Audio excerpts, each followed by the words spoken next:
Chapter 59. In addition to fighting without injury, Rog actually has another backup plan. It's just that this plan will cause extremely tragic sequelae, so he didn't consider it as his first choice. Using genjutsu on Hulk, wait until he is exhausted, then come out to subdue him. The angry Hulk doesn't have much rationality, which means that using genjutsu on him will be unexpectedly effective. The only question he had to consider was how much collateral damage Hulk would cause if he lost his mind. If it's in the wilderness, Rog doesn't mind doing this. But if it's in a densely populated city, it's basically equivalent to detonating a high-yield nuclear bomb in the city, the kind that doesn't have radiation pollution. Unless he uses the anti-Hulk armor to fight Hulk head-on, exhausting his stamina and preventing him from expanding the damage. Or like a crazy titan, he can use a set of overbearing military boxing to hit Hulk directly. After thinking about it, Rog decided to use his best method to deal with Hulk. Hulk's strength, endurance, and defense are all top-notch, but his speed is not very fast, and he can't fly. Although Rog can't fly himself, if he wants to fly to fight, it's not impossible. He won't forget that he still has a top-notch figure worth hundreds of millions in Tawny's mansion. I wonder what it's like to wear Mark III and use ninjutsu. Will I become a technological ninja? Just as Logue's thoughts were running wild, the door of the firm was pushed open. A person who was obviously different from a normal human walked in. "Hello, you are?" Erica, who is an assistant, stood up and asked the visitor's identity. However, before the visitor spoke, Rog's voice came from the office. "Let him in." The visitor was none other than Frank, the Punisher whom he had sent to Wakanda half a month ago. After entering Rog's office, the Punisher put the huge bag on the ground, and then said, "Vibranium, I brought it back." After that, the Punisher opened the huge bag that is big enough to fit a curled-up adult. Inside the bag was a pile of black ores that emitted a deep blue glow. Even those who did not understand vibranium would know that these ores were extraordinary after seeing these strange ores. I didn't find the heart-shaped grass. After I got the vibranium, I was targeted by the King of Wakanda with the title of Black Panther. His combat ability is not bad, and the combat suit he's wearing also has outstanding defensive capabilities. He led a team to hunt me down. I had no choice but to give up on the heart-shaped grass and leave Wakanda with these vibranium ores. The Punisher briefly recounted his encounter in Wakanda. "All right, thank you for your hard work. Rest for a while. I'll look for you when I need you." The Punisher nodded silently and left Rog's office. After the Punisher left, Rog took out his phone from the drawer and dialed a number. Since he had obtained the vibranium ore, the next step was naturally to find someone who could turn these ores into weapons. Coincidentally, he knew someone who could do that. After some communication that was neither complicated nor simple, Roger reached an agreement with the person on the other end of the phone. After hanging up the phone, he picked up the bag that was at least 30 to 40 kilograms and disappeared. In the blink of an eye, he arrived at a garage full of luxury cars. He placed the bag in his hand on a metal workbench. "Let's hope these things are really as good as you said." After that, Tawny went to the workbench and opened the bag. Looking at the black ores that were emitting a deep blue glow, Tawny's face showed a curious expression that he had not seen for a long time. These things are called vibranium. After being melted at high temperature and reforged, they will become indestructible. Of course, this is only the simplest way to use them. The molecular structure of vibranium is very special, which gives it unparalleled defensive capabilities. Its molecules are in a relatively static state, so it almost does not conduct heat and kinetic energy. However, it can absorb heat, energy, and kinetic energy. After being fused with other metals, the hardness and strength of vibranium will be further improved. However, I don't know what kind of metal it is and how to fuse it. Although this thing does not conduct heat and kinetic energy, as far as I know, through a certain technology, the energy stored inside can be released all at once. In this aspect, you are an expert, so I believe you have a way to find out how to release the energy inside. After listening to Rog's explanation, Tawny frowned slightly, then said, "The things you said reminded me of a shield that my father accidentally created. I believe you can surpass your father and create a better one." After that, Rog picked up a tablet and quickly drew on it. Not long after, 3 patterns with different shapes and specific data appeared on the tablet screen. I want 10 of these 3-pronged kunai. I only have one requirement, which is to be strong enough. This is a straight katana. I want one, and it has to be the kind that can release and store energy. As for this fan, it has to be the kind that can store and release energy. The fan that Rog said was drawn according to the appearance of the Uchiha round fan. Even the 6 tomo on it were drawn in detail by him. Kunai and katana, try to make it as sharp as possible for me. Of course, the premise is to ensure that it is hard enough. As for the fan, as long as it is hard enough and can release energy. The kunai was drawn according to the appearance of the flying Thor kunai, and the straight katana was drawn according to Sasuke's Kusanagi sword. Why do you want such a big fan, and this shape is not suitable for fighting, right? Tani wasn't surprised that Rog wanted kunai and katana. But he couldn't understand why Rog wanted a gourd-shaped fan that was almost as tall as a person. No matter from which point of view, this fan doesn't meet the standards of fighting. Even if it is used as a shield, it will hinder the user. You don't understand, this is a kind of faith. If it weren't for the lack of ninja coins, Rog wouldn't have asked Tani to make a vibranium version of the Uchiha round fan. Although the original Uchiha round fan was made of wood, it wasn't ordinary wood, it was a part of the sacred tree. Not to mention, the original Uchiha round fan can absorb the opponent's attack and convert it into wind attribute chakra to reflect it back, and even small Baijidama can be reflected. Chapter 60. After explaining his needs, Rog returned directly to the office with the Flying Thunder God. With Tani's ability, it is only a matter of time before he figures out how to use vibranium. After all, he is a top genius who can even create a spacetime locator in a short time. The use of vibranium may be a problem for others, but it will never be a problem for Tani. The only thing Rog needs to care about now is how long it will take for Tani to make the weapons he needs. If Tani can give these weapons to him before Hulk appears, then he doesn't mind fighting with Hulk at close range. Although the vibranium version of the Uchiha round fan can't be the same as the original version, it is made of vibranium anyway, and it won't be a problem to resist Hulk's fist. After returning to the office, Rog turned on the computer and browsed through the information of Banner's girlfriend, Dr. Ross, in detail. No one knows where Banner is now, even a professional organization like S.H.I.E.L.D. doesn't know. According to common sense, it is impossible for a physicist to hide himself so quietly. But Banner, a physicist, not only did he do it, but he did it very well. Whether it is S.H.I.E.L.D. or the military, they can only wait for Banner to take the initiative to make a mistake and expose his whereabouts. In the matter of looking for Banner, S.H.I.E.L.D. and the military have proven that conventional means do not make any sense. So Rog intends to use some unconventional methods, such as starting with Banner's girlfriend, Betty Ross. S.H.I.E.L.D. and the military also had plans in this regard. They spent a lot of time monitoring Betty's every move, hoping to get news of Banner from her. But the result was, without exception, nothing was found.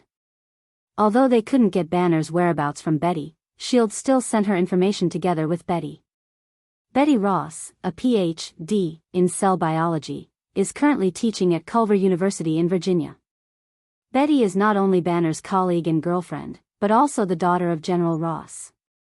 Because of the existence of General Ross, Betty did not suffer any unreasonable treatment after Banner's accident. Culver University, where Betty studied, was about 600 to 700 kilometers away from New York. Moreover, Rog did not leave any Thor technique in Virginia. In order to save himself time, and mainly to slack off, he planned to use a more opportunistic method. Bang! With a thought, a shadow doppelganger that looked exactly like him appeared in front of him. Make a trip to Culver University in Virginia and leave behind the Flying Thor spell in the school. After doing all this, you can take the initiative to remove it. Rather than wasting his own time, he might as well waste his doppelganger's time. In any case, the shadow clone avatar wouldn't have any objections. After receiving the order, the shadow clone didn't hesitate and immediately jumped out of the office window. As for how the shadow clone would get there, Rog didn't really care. Driving or taking a plane was fine as long as they could get there. However, not long after his doppelganger left, he received a message that his doppelganger had disappeared. This, through the feedback from the shadow clone, he saw a man wearing a Black Panther suit and two black women holding vibranium spears in their hands. The Punisher didn't get rid of Wakanda's people? Rog thought that the Punisher had gotten rid of Wakanda's pursuit, so he was able to return to New York smoothly. But judging from the current situation, the Punisher didn't completely get rid of Wakanda's pursuit, he just got there a little earlier than them. Although Rog took the vibranium ore to Tawny's mansion, he only stayed in Tawny's mansion for less than 10 minutes. In less than 10 minutes, Wakanda's men had arrived near his office and killed one of his doppelgangers. Judging from the decisiveness of Black Panther and the two black women warriors, they obviously determined the relationship between the Punisher and Rog, so they acted so decisively. To leave such an obvious trail behind, the Punishers did not do a very good job in carrying out their mission this time. After silently complaining in his heart, Rog also came to the window, then jumped out of the window. Since they had come to visit, it would be unreasonable if he didn't go out to greet them. "Your Majesty, this guy is not human." After killing Rog's shadow clone through a sneak attack, a black female warrior turned and said to Black Panther behind her. The current Black Panther was not T'Challa, who participated in the Civil War of the Restoration Union in the future, but his father, T'Chaka. Although T'Chaka was in his 50s at this time, because of the heart-shaped grass, he still retained the strength of his middle-aged years and had extraordinary strength and speed. Because of this, he could lead the royal guards to chase the Punisher all the way from Wakanda to New York. The reason why the Punisher could return to New York smoothly under his pursuit was also the result of his deliberate connivance. It was indeed difficult to kill the Punisher with the body of filth, but for Wakanda, who had super-advanced technology, it was not impossible to catch the Punisher before he returned to New York.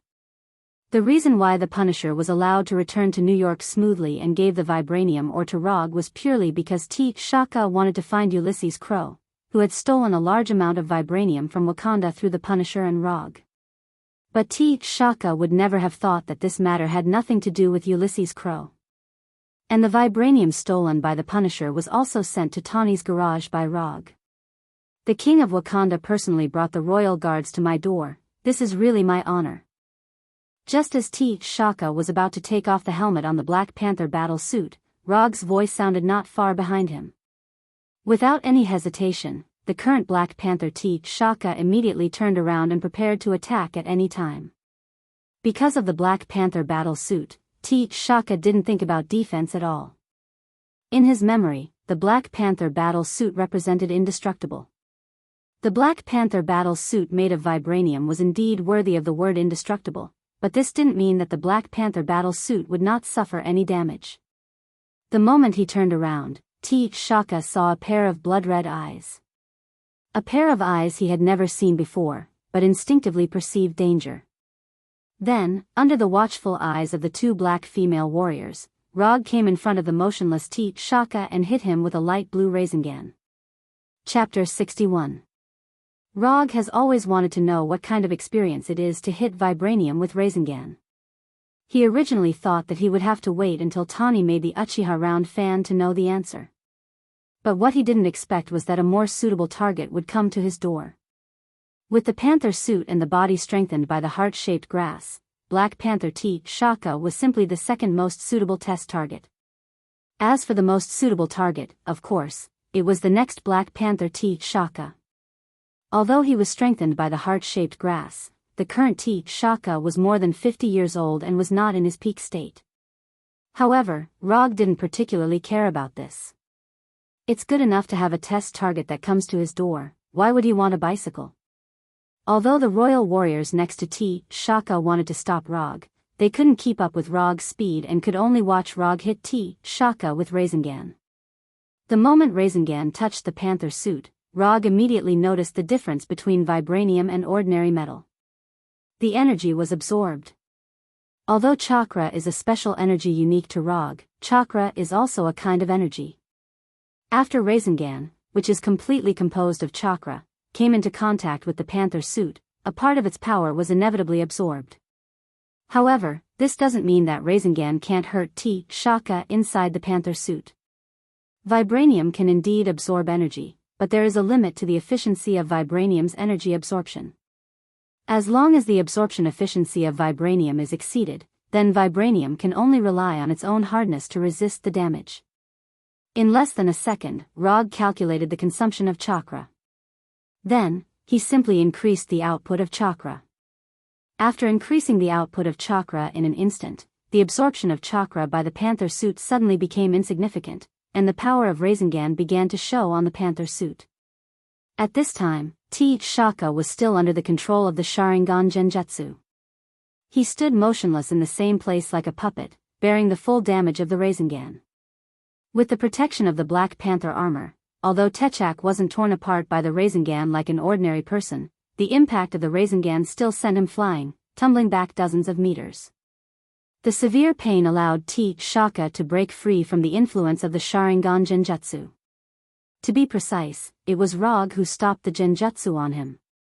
At this time, he had no time to do anything. His whole body crashed heavily into the outer wall of a house, blasting a big hole in the outer wall of the house. Although Shaka was blown away, Rog knew very well that the Rasengan this time would not cause too much damage to Shaka. Rasengan is just a pure chakra ball. It doesn't turn the wind attribute chakra into thin needles like Futon, Rasenshuriken and directly attack human cells. With the protection of the Black Panther armor, the twisting and tearing force of the Rasengan was reduced by more than half. As for the remaining small part, Shaka could rely on his own body to resist it. As Rog expected, within a few seconds, Shaka came out of the hole in the wall. Except for some dust on his Black Panther armor, Shaka didn't look any different from before. However, this was just from the perspective of a bystander. Shaka himself knew very well that if it wasn't for the Black Panther armor made of vibranium protecting him, the Rasengan just now would have been enough to seriously injure him. Even if the armor mitigated most of the damage, the remaining small part of the power almost made him unable to get up. Shaka felt like he had just been hit by a speeding train. Moreover, the train was the kind that was rotating at high speed. This guy can break the defense of the armor. Although there was no gap on the Black Panther armor, this thought still emerged in Shaka's mind. Shaka stayed in place with extreme vigilance, not daring to approach Rog rashly, for fear that he would be hit by the Rasengan again. Even now, Shaka still felt a little dizzy, and there were bursts of stabbing pain in his body from time to time. Shaka didn't launch an attack, but his two female royal warriors didn't have so many scruples. After seeing Shaka come out of the hole in the wall, the two royal warriors raised the vibranium spears in their hands and fiercely stabbed at Rog. Just as the vibranium spears in their hands were about to pierce Rog's body, they felt a cold touch on their necks at the same time. What followed was intense pain and endless darkness. At this time, Rog was still standing in place. After noticing the attack of the two royal warriors, he directly took out two shurikens and casually threw them at them. After Bullseye's selfless teaching, his shuriken throwing technique had now reached an unimaginable level. As long as he wanted, he could make the shurikens accurately shoot at the enemy from any position and angle. After easily getting rid of the two royal warriors, Rog didn't even have the interest to look at their corpses. He directly used Blink and disappeared. The moment Rog's figure disappeared, Shaka was on full alert, guarding against Rog's attack. But his vigilance had no meaning. When he saw Rog again, Rog was already in front of him, and there was an extra Rasengan in his right hand that was several times bigger than the previous one. Boom! Without having time to do any defense, Shaka was once again sent flying by the Rasengan. This time, he not only crashed through a wall, but also went through the whole house and flew out from the other side. He was sent flying again, this time by a Rasengan that was several times bigger. Even with the protection of the Black Panther armor, Shaka was still seriously injured, and involuntarily spat a mouthful of blood into the helmet of the armor. Vibranium was indeed very strong, but it didn't mean that it couldn't be destroyed. Since a certain crazy titan in the future could cut Captain America's shield with a double-edged sword, then today Rog could also directly break Shaka's Black Panther armor with a Rasengan. Although Rog wasn't the crazy titan, Shaka's Black Panther armor wasn't the shield in Captain America's hand. In terms of defensive power, Captain America's shield was much stronger than T'Chaka's Black Panther armor. After being hit by 2 Rasengan in a row, T'Chaka had no intention of staying. Before he could send a signal, a strange-looking fighter took the initiative to fly over and fired a few shots at Rog. Chapter 62. This kind of fighter was completely different from the normal form, whether it was the appearance or the interior. At first glance, one could tell that it came from Wakanda, a strange country that was both advanced and backward. When this strange fighter just opened fire, Rog used body flicker to move his position, easily avoiding the energy cannon attack of the fighter. When Rog dodged the attack of the fighter, T'Chaka, who had fallen to the ground, jumped up and ran in the direction of the fighter. Want to leave? Not so easy. Although his whereabouts were locked by Wakanda's strange fighter, Rog didn't care about the fighter's attack at all.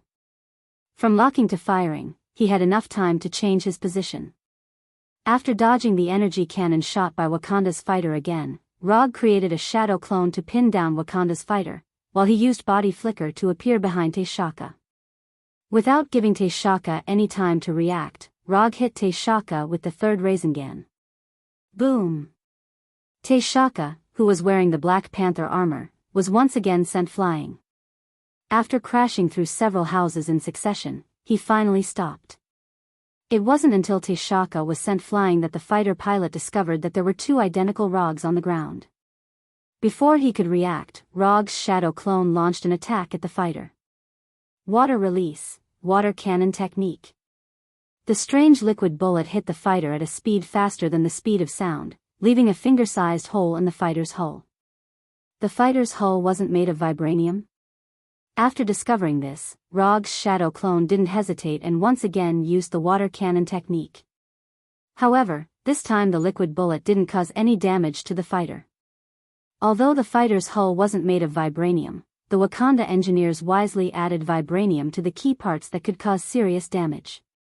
After all, only by staying alive can you deal damage. After being attacked by the shadow clone twice in a row, the fighter pilot finally reacted and pressed the energy cannon's firing button again. Boom! The energy cannon hit the position of the shadow clone, but it didn't cause any threat to the shadow clone. When the fighter's cannon's muzzle began to shine, the shadow clone used body flicker to leave the place. The energy cannonballs only hit the ground. Although Rog's shadow clone was forced to retreat, the pilot of the fighter jet helplessly discovered that he was now in a situation where he could neither advance nor retreat. In order to pick up King T'Chaka on the ground, the fighter had to maintain a low altitude. Otherwise, T'Chaka would not be able to enter the fighter. However, if they maintained a low altitude, they would be attacked. And what's more troublesome is that from the second the fighter lifted its stealth state, the fighter's signal appeared on the radar of the U.S. military and SHIELD. The U.S. military and SHIELD can't leave the situation here alone.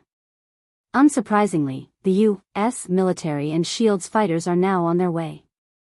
The longer this dragged on, the worse the situation would become. In desperation, the fighter pilot had no choice but to choose a more extreme solution. Activate all your weapons and forcefully clear the area. Although this would pose a threat to the lives of the surrounding civilians, the fighter pilot couldn't think too much at this time. The surrounding civilians were just a bunch of foreigners to him, while T'Chaka was his king. Sacrificing the lives of these people to save T'Chaka didn't seem wrong to him. Even if he would be severely punished afterwards, he didn't care. Although T'Chaka, who was knocked away, didn't know the fighter pilot's thoughts, he immediately reacted after seeing the weapons loaded on the fighter enter a state of activation. After seeing this scene, T'Chaka did not hesitate and immediately activated the communicator on his battle suit and issued an order to the pilot in the fighter. Stop the attack. Stop the attack immediately. After that, T'Chaka stood up from the ground, took the initiative to take off the Black Panther helmet, and said to Rog not far in front of him, "This is a misunderstanding. I hope we can solve this problem in a peaceful way." After that, T'Chaka silently wiped the blood from the corner of his mouth. Things have developed to the present, and it has completely deviated from his plan. According to his original plan, they should have been able to capture Rog easily, and then get information about Ulysses Crow from Rog's mouth, and finally returned to Wakanda with the information and the stolen vibranium. But he didn't expect that Rog actually had power far beyond his imagination. At first, he thought that the shadow clone was Rog, so he attacked the shadow clone together with the two royal warriors. Although their sneak attack was successful, the shadow clone that was attacked also turned into a cloud of smoke and disappeared. Just as they were puzzled, Rog rushed over, and then he was hit by 3 Rasengan. After being hit by the Rasengan 3 times in a row, he also roughly guessed Rog's plan. Rog is conducting some kind of test on him. It may be to test the power of the light blue energy ball, or it may be to test the defensive ability of the Black Panther battle suit. But no matter what the test is, it means that Rog has no intention to kill him. As soon as he figured this out, he saw all the weapons on the fighter enter a state of activation. So he had to take the initiative to take off his helmet and admit defeat, to prevent things from developing in a worse direction. After glancing at T'Chaka, Rog first dispelled the shadow clone, and then said, "Tell me, how do you plan to solve this misunderstanding peacefully? Can we talk somewhere else?" T'Chaka pointed to the surrounding onlookers. Although the battle between them caused a lot of noise, what really attracted these onlookers was not the battle between them, but the strange-looking Wakanda fighter in the air. How can 2 people fighting be more attractive than a UFO? Moreover, these people couldn't see the battle between Rog and T'Chaka at all. They could only see a loud bang, the wall broke, and people fell down. "Fly the fighter out of here, without my order. You are not allowed to remove the stealth state." After giving the order to the fighter pilot, T'Chaka returned to the office with Rog. "Okay, now can we talk about your so-called peaceful solution?" Leaning back in the chair, Rog said casually. "In order to express my apologies, I will give you a compensation. The specific content of the compensation is up to you. As long as I can do it, I will satisfy you." As Rog expected, T'Chaka's so-called peaceful solution is to spend money to eliminate the disaster. As the king of a country, T'Chaka has enough confidence to say such words. However, he obviously underestimated Rog. "Is that so? Then I want a heart-shaped grass." Chapter 63. T'Chaka was prepared for Rog to demand an exorbitant price, but after hearing Rog's words, he realized that he had underestimated Rog. Heart-shaped grass was a mystical plant that only the king of Wakanda or his successor had the right to consume. For Wakanda, the heart-shaped grass not only ensured the existence of the king's power, but also symbolized the king's legitimacy. "I will never give you the heart-shaped grass. Change it to something else." T'Chaka tried his best to control his emotions. He kept telling himself in his heart that he must not get angry, he must not get angry. Looks like the king of Wakanda isn't trustworthy. He just made a promise and now he's going back on his word. Wakanda isn't good enough. They haven't kept up with the education of integrity.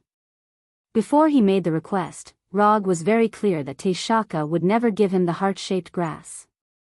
The reason he purposely made such a request was to suppress T'Chaka's arrogance. "So what if you are the king of Wakanda? So what if you have the extremely rare vibranium? In front of me, you'd better put down your so-called arrogance." To be humiliated in front of his face by someone who was much younger than him, this was undoubtedly something that was harder to accept than defeat for T'Chaka. Even so, T'Chaka still tried his best to control his emotions, preventing himself from doing something he shouldn't do in a moment of impulse. Before you make a promise, it's best to confirm if you can keep it. Otherwise, the more handsome you are when you make a promise, the more humiliating it will be when you can't keep it. Rog ignored T'Chaka's darkening expression. From his point of view, T'Chaka's expression had always been like this. "I didn't think it through enough. I wonder if you can change your request now." Since he had already been humiliated to such an extent, T'Chaka didn't care about losing his dignity anymore. He used a soft tone to ask quietly. "This is the attitude to resolve a misunderstanding peacefully. Since you are so sincere, I won't make things difficult for you. Give me 10 tons of vibranium and the research you guys have done on how to use vibranium, and I'll pretend this never happened." Hearing Rog's request, T'Chaka finally breathed a sigh of relief. Compared with the extremely limited amount of heart-shaped grass, the mountainous amount of vibranium was obviously much cheaper. As for the information about vibranium, although it was precious, it was just a piece of information compared to the heart-shaped grass. No problem. I will send someone to deliver the vibranium within a week. After reaching a consensus, Shaka left the firm and disappeared from the top floor of the firm like a real Black Panther. The Punishers spent more than half a month to snatch a few dozen kilograms of vibranium from Wakanda.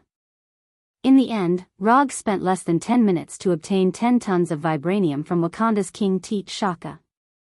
Sometimes, life was full of surprises. After Shaka left, Rog once again summoned his shadow doppelganger and assigned it the same task. After doing all this, he returned home with the Flying Thunder God, turned on the PS4, and played the blacksmithing game where hesitation will lead to defeat. 4 or 5 hours later, he glanced at the annoying red word "Danger" on the screen and sighed helplessly. He was about to successfully clear the level and defeat the final boss with the name of Blademaster. However, at that moment, he received the feedback that his shadow doppelganger was removed. In that moment of distraction, he saw the word "Danger" that he had seen countless times. Putting down the game controller in his hand, Rog returned to the firm with the Flying Thunder God, ready to go to Culver University with kunai and shuriken. Just as he was about to leave, his cell phone on the table suddenly rang. The caller ID showed that it was a call from Tawny. It can't be that fast, right? It had only been 5 hours since he gave the vibranium ore to Tawny.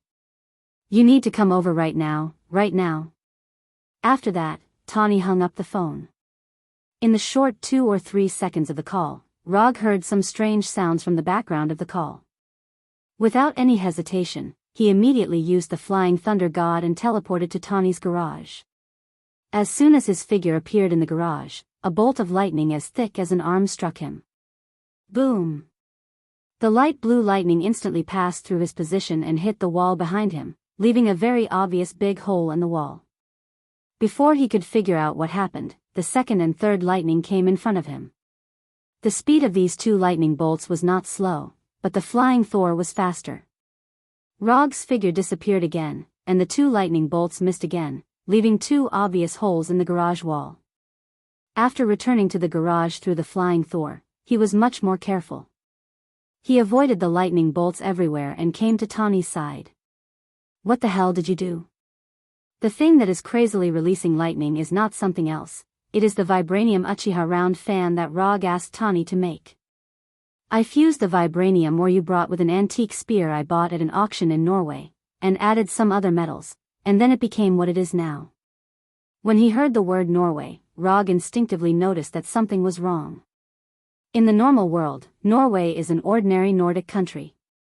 But if some other unnatural factors are considered, Norway is a country with rich heritage.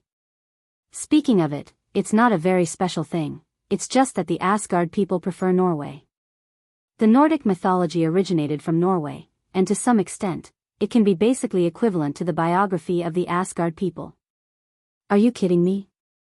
Even if Tawny added some strange things to it, it is absolutely impossible to cause this situation.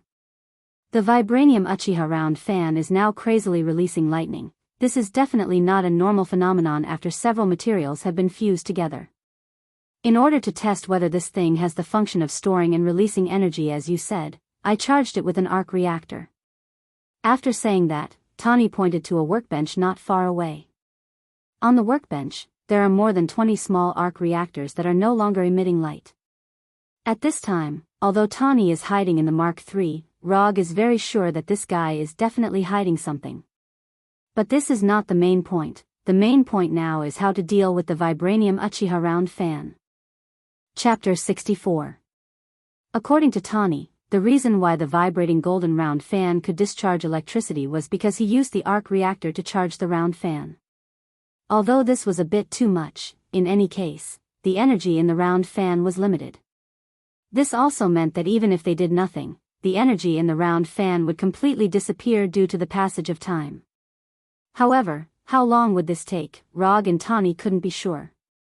The only thing they could be sure of now was that if the round fan continued to discharge electricity, it wouldn't be long before Tawny's mansion would become a pile of ruins. After thinking quickly for a few seconds, Rog quickly made a decision. Throw the round fan into the sea. Rog immediately summoned 4 shadow clones and assigned them different tasks. One of the shadow clones immediately went to the sea outside, and the other 3 thought of a way to approach and take the round fan. As long as one of the 3 shadow clones could touch the round fan, then the shadow clones could directly take the round fan through the flying Thor. The idea was beautiful, but the reality was cruel. The 3 shadow clones responsible for taking the round fan had just taken a few steps when they were struck by lightning and turned into smoke. After the 3 shadow doppelgangers disappeared, Rog used Shadow Doppelganger again and summoned 8 more shadow doppelgangers. The result this time was slightly better than before. The shadow clone with the best result was less than 3 meters away from the round fan. After repeated attempts, a shadow clone that used Blink and Thousand Bird Flow finally arrived in front of the round fan and put its right hand on the round fan. Just as the shadow clone's right hand touched the circular fan, the intense electric current released by the circular fan penetrated his body, turning him into a cloud of smoke. The moment before it turned into smoke, the shadow clone used its last thought to leave the flying Thor on the round fan. After leaving the flying Thor on the round fan, the next step was much simpler. The electric fan was successfully taken away by the shadow clone, and Tawny's garage finally returned to normal. Just as Tony heaved a sigh of relief, a violent explosion like that of a nuclear bomb rang out in the sea several kilometers away. Boom! Although the location of the explosion was in the sea several kilometers away, Tawny and Rog in the garage could still clearly feel the earthquake-like vibration. A few seconds later, the tremors disappeared, and everything returned to normal. If there's a next time, I hope you can start with the smallest amount of testing. There was no problem in testing the energy absorption level of the circular fan. However, directly using 25 arc reactors to conduct the test was very problematic. This was not something Tawny would do. More than 10 minutes later, a drenched shadow clone brought the fan back to the garage. In order to find the round fan that had fallen into the sea as soon as possible and most likely had its location changed due to the explosion, Rog sent out 20 shadow doppelgangers. The drenched doppelganger turned into a puff of smoke and disappeared after he handed over the circular fan that was still releasing weak electric currents to Rog. Only then did Tawny ask Rog, "Your ability is very special. After I lost to you last time, I carefully reviewed everything at that time, including all the data collected at that time. But all the information collected shows that you are no different from the puppets that turn into smoke and disappear. How did you do this?" Rog was not surprised that Tawny would ask this kind of question. After all, from the beginning, he used the shadow clone again and again in front of Tawny. You can think of this as my superpower. As for how I did it, it will be very complicated to explain. After saying this, Rog stopped and did not continue.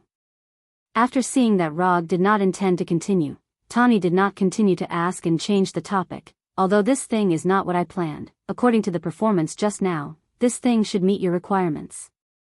After saying that, Tawny took out a suitcase and opened it in front of Rog. Inside the suitcase, there were 10 flying Thor kunai made of vibranium, and a straight katana more than 1 meter long. Plus these, I have done what you asked me to do. Rog did not look at the 10 flying Thor kunai, but picked up the straight katana. From the appearance alone, this katana is exactly the same as Uchiha Sasuke's Kusanagi sword. Under Tawny's gaze, Rog's right hand holding the katana appeared with a light blue chakra visible to the naked eye. A few seconds later, a satisfied smile appeared on his face. Although he doesn't know how Tawny did it, the katana in his hand completely meets his requirements, and it can even be said that it gave him a big surprise. After Tawny fused with the antique spear he bought from Norway, it has excellent energy absorption and release performance. His chakra can flow through every inch of the katana without any influence, and it can also greatly enhance the sharpness of the katana. This katana is simply tailor-made for chakra. I am very satisfied with this. When do you want me to fulfill my promise? After hearing Rog's words, Tawny said directly without thinking, "Now, the location is still outside." He is still wearing Mark III, and after he finished speaking, he took the lead and flew out, waiting for Rog's arrival. In order to let Tawny build a weapon, Rog agreed to his request. Fight again. This is the condition Tawny gave. Rog was happy to accept Tawny's request. When Tawny, wearing Mark III, left the garage, Rog's figure also disappeared from the garage. A minute later, he returned to the garage with a wet Tawny. Keep up the good work, I believe you will be able to develop a better battle suit next time. After comforting Tawny, Rog returned to the office with the round fan that was still releasing a weak current, and the suitcase containing the katana and Thor kunai. After the last failure, Tawny readjusted the armor of the battle suit, making the battle suit more resistant to penetration. But what he didn't expect was that Rog's tactics this time were completely different from the last time. It was still a strange appearance. Tawny only saw Rog hit a light blue ball on the chest of the battle suit, and then nothing happened. The battle suit lost power and fell into the sea. If Rog hadn't fished him out later, he would have been sleeping at the bottom of the sea. After returning to the office, Rog put the suitcase and the round fan on the table, and a question came to his mind. What should he name this round fan and samurai sword? Chapter 65. If a sword looks like a kusanagi sword, its sharpness is also like a kusanagi sword, and it can also cast chidori blade like a kusanagi sword. Then there is no problem in calling it a kusanagi sword. Rog quickly chose a name for the vibranium samurai sword. Since the vibranium samurai sword is called kusanagi sword, then the name of the vibranium fan is also obvious. The Uchiha round fan, also known as the flame fan, symbolizes the proficiency of the Uchiha clan in using fire release ninjutsu. The Uchiha clan's round fan emblem also came from this. Compared to fire release, Rog is better at lightning release. At this time, he only knows one fire release, which is the grand fire annihilation that he exchanged from the system. As for lightning release ninjutsu, he has mastered 3, namely Chidori, Chidori Egi, and Chidori Stream. And after having the kusanagi sword made by Tawny, he will soon master another lightning release ninjutsu, Chidori Blade. So he decided to change the flame fan that symbolizes the Uchiha clan's fire release ninjutsu to Thunder Fan that is more suitable for himself. The name Thunder Fan is also to commemorate another classic anime he once watched before crossing over. Thunder Fan and Kusanagi sword will be his main weapons for a long time if nothing unexpected happens. As for the flying Thor kunai, it will be used for teleportation positioning and cleaning up the trash as before. Rog planned to go to Culver University in Virginia today to meet Dr. Banner's girlfriend, Dr. Betty Ross. But Tawny's super high efficiency disrupted his plan, so he decided to let his only subordinate go to Culver University instead of him. After creating a shadow clone, Rog returned home with the Kusanagi sword and Thunder Fan, intending to practice the Chidori blade that he has been thinking about for a long time. With the experience of self-learning Chidori Egi and Chidori Stream, self-learning Chidori blade is not a difficult thing for him. After Rog returned home, the shadow clone directly came to him through the flying Thor jutsu on the Punisher, and at the same time told the Punisher about the plan. The Punisher had no objection to Rog's arrangement. Although just a few hours ago, Rog let him have a good rest. But with his Edo body, he doesn't feel tired at all, so the word has no meaning to him. A few minutes later, the shadow clone left New York with the readied Punisher and teleported to Culver University in Virginia. After completing the shadow clone actively disappears into smoke and disappeared in front of the Punisher. 3 days passed in a flash. In these 3 days, Roger successfully learned Chidori blade and mastered the ninjutsu that he wanted for a long time. At the same time, he spent 20 ninja coins to exchange for summoning jutsu from the system. Summoning jutsu is summoning without technique. Summoning with technique requires a blood contract between the caster and the summoning creature, and then when needed, the caster can summon the summoning creature with summoning technique. The key to summoning with technique lies in the blood contract, so blood must be used as a medium. That's why when summoning a summoning creature, you usually need to bite your finger. Of course, if you don't bite your finger, you can also use blood from other places. This is purely a personal choice. Compared with summoning with technique, summoning without technique is much simpler. Summoning without technique is usually used to summon some ninja tools or other items. For example, first Hokage's Rashomon and various ninja tools. When exchanging summoning technique, the system also gave a blood contract scroll to Rog. After exchanging summoning technique, Rog went to Tawny's mansion and threw his Mark III and other Kung Fu figurines into the summoning scroll that he had prepared beforehand. Then he threw in Kusanagi sword, thunder round fan, flying Thor kunai, shuriken, and other ninja tools. Although Kusanagi sword and thunder round fan look very handsome, if he carries them with him, he will still look Chinibu. So if it's not necessary, he won't carry Kusanagi sword and thunder round fan with him.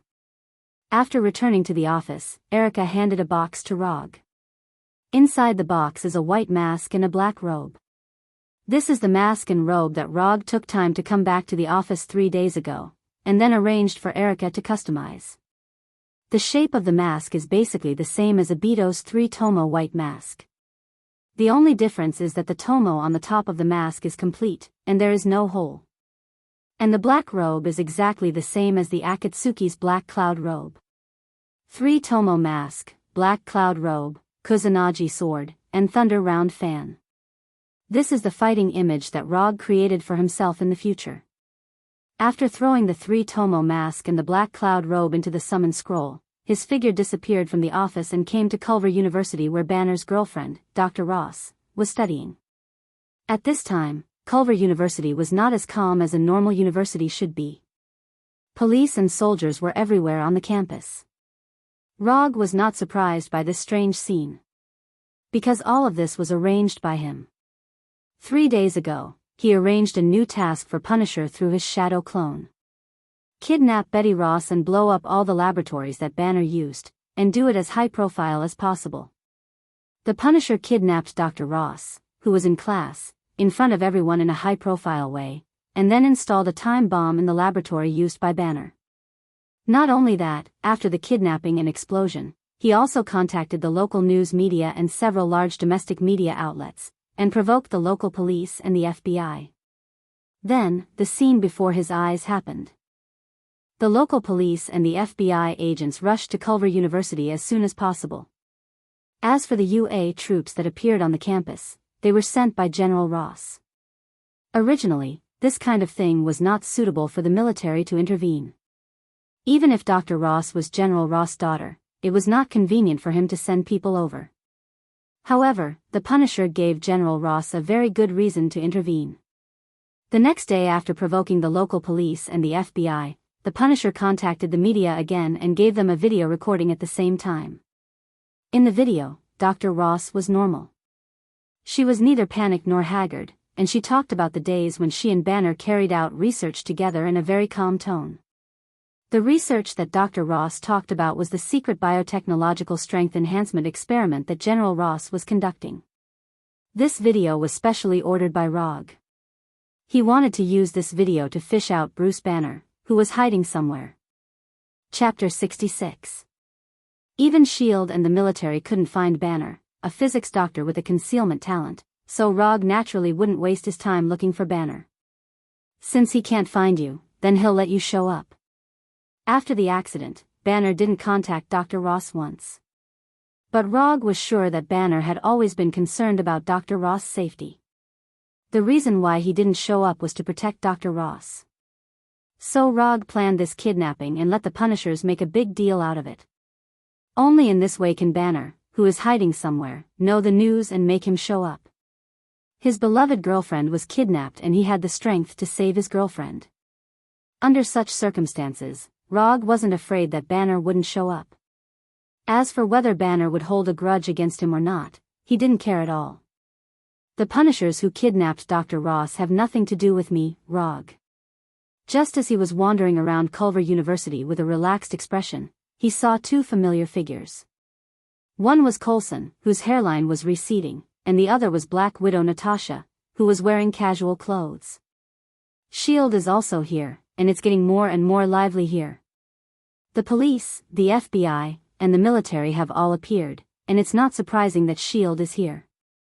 When Rog saw Coulson and Natasha, they also saw Rog, and then took the initiative to come over. "You're the one who arranged everything here, right?" As soon as she arrived, Natasha took the initiative to speak. Others may not know the reason, but Natasha can see at a glance that this is Rog's doing. It was obvious that Dr. Ross's kidnapping was to lure out the hidden Bruce Banner. Although you are a senior agent of S.H.I.E.L.D., you can't accuse people of nothing. When the kidnapping happened, I was still in New York, and many people at the scene saw the appearance of the kidnapper. The kidnapper didn't look like me at all. Natasha didn't believe a word of Rog's explanation. Although Rog's move seems a bit excessive, S.H.I.E.L.D. itself is not a righteous organization. In order to achieve their goals, S.H.I.E.L.D. has done a lot of shameful things. No matter what, I hope Dr. Ross can come back safely. Natasha hinted to Rog not to go too far. Even if Natasha didn't say anything, Rog wouldn't hurt Dr. Ross. His goal from beginning to end was to draw out Banner and then hand Banner over to S.H.I.E.L.D. As for what will happen to Banner after handing it over to S.H.I.E.L.D., it is no longer in his consideration. However, he believed that Hulk, this energetic little guy, would definitely protect Banner's life. After chatting for a while, Rog left Culver University and the Flying Thunder God arrived beside the Punisher. After kidnapping Dr. Roth, the Punisher did not immediately take her out of the city. Instead, he took her back to a neighborhood near her house. Before the kidnapping began, the Punisher was fully prepared. For example, the weapons and transportation needed during the operation, the hiding place needed after the operation, and so on, he was fully prepared. His current location is less than a kilometer away from Dr. Ross' house. And he has investigated that the owner of this house happened to go on a trip with his family some time ago, so no one will appear here for a while. After bringing Dr. Ross here, he did not place any restrictions on Dr. Ross except for restricting her from leaving here and contacting the outside world. He even ordered pizzas from Dr. Roth's favorite pizzeria several times. In terms of his identity as a kidnapper, he is definitely one of the top 10 kidnappers of the year. When Rog arrived, the Punisher stood up, left the living room, and returned to the room. Dr. Ross was watching the latest news reports and the sudden appearance of Rog scared her. But she quickly calmed down and looked at Rog calmly. "Are you the one who instructed Frank to kidnap me?" In the past 3 days, Dr. Ross has been getting along well with the Punisher, so she knows what the Punisher is called and even knows why the Punisher looks different from ordinary people. However, the Punisher knows very well what can be said and what can't. About Rog's identity and the true purpose of this mission. "Yes, I'm the one who asked Frank to kidnap you." After that, Rog sat down opposite Dr. Ross and picked up a piece of pizza at the same time. After eating a few bites, he continued, "Although it's cliché, I think it's still necessary to say something. I don't mean any harm to you. I just want your boyfriend, Banner, to appear, so you don't have to worry about your life.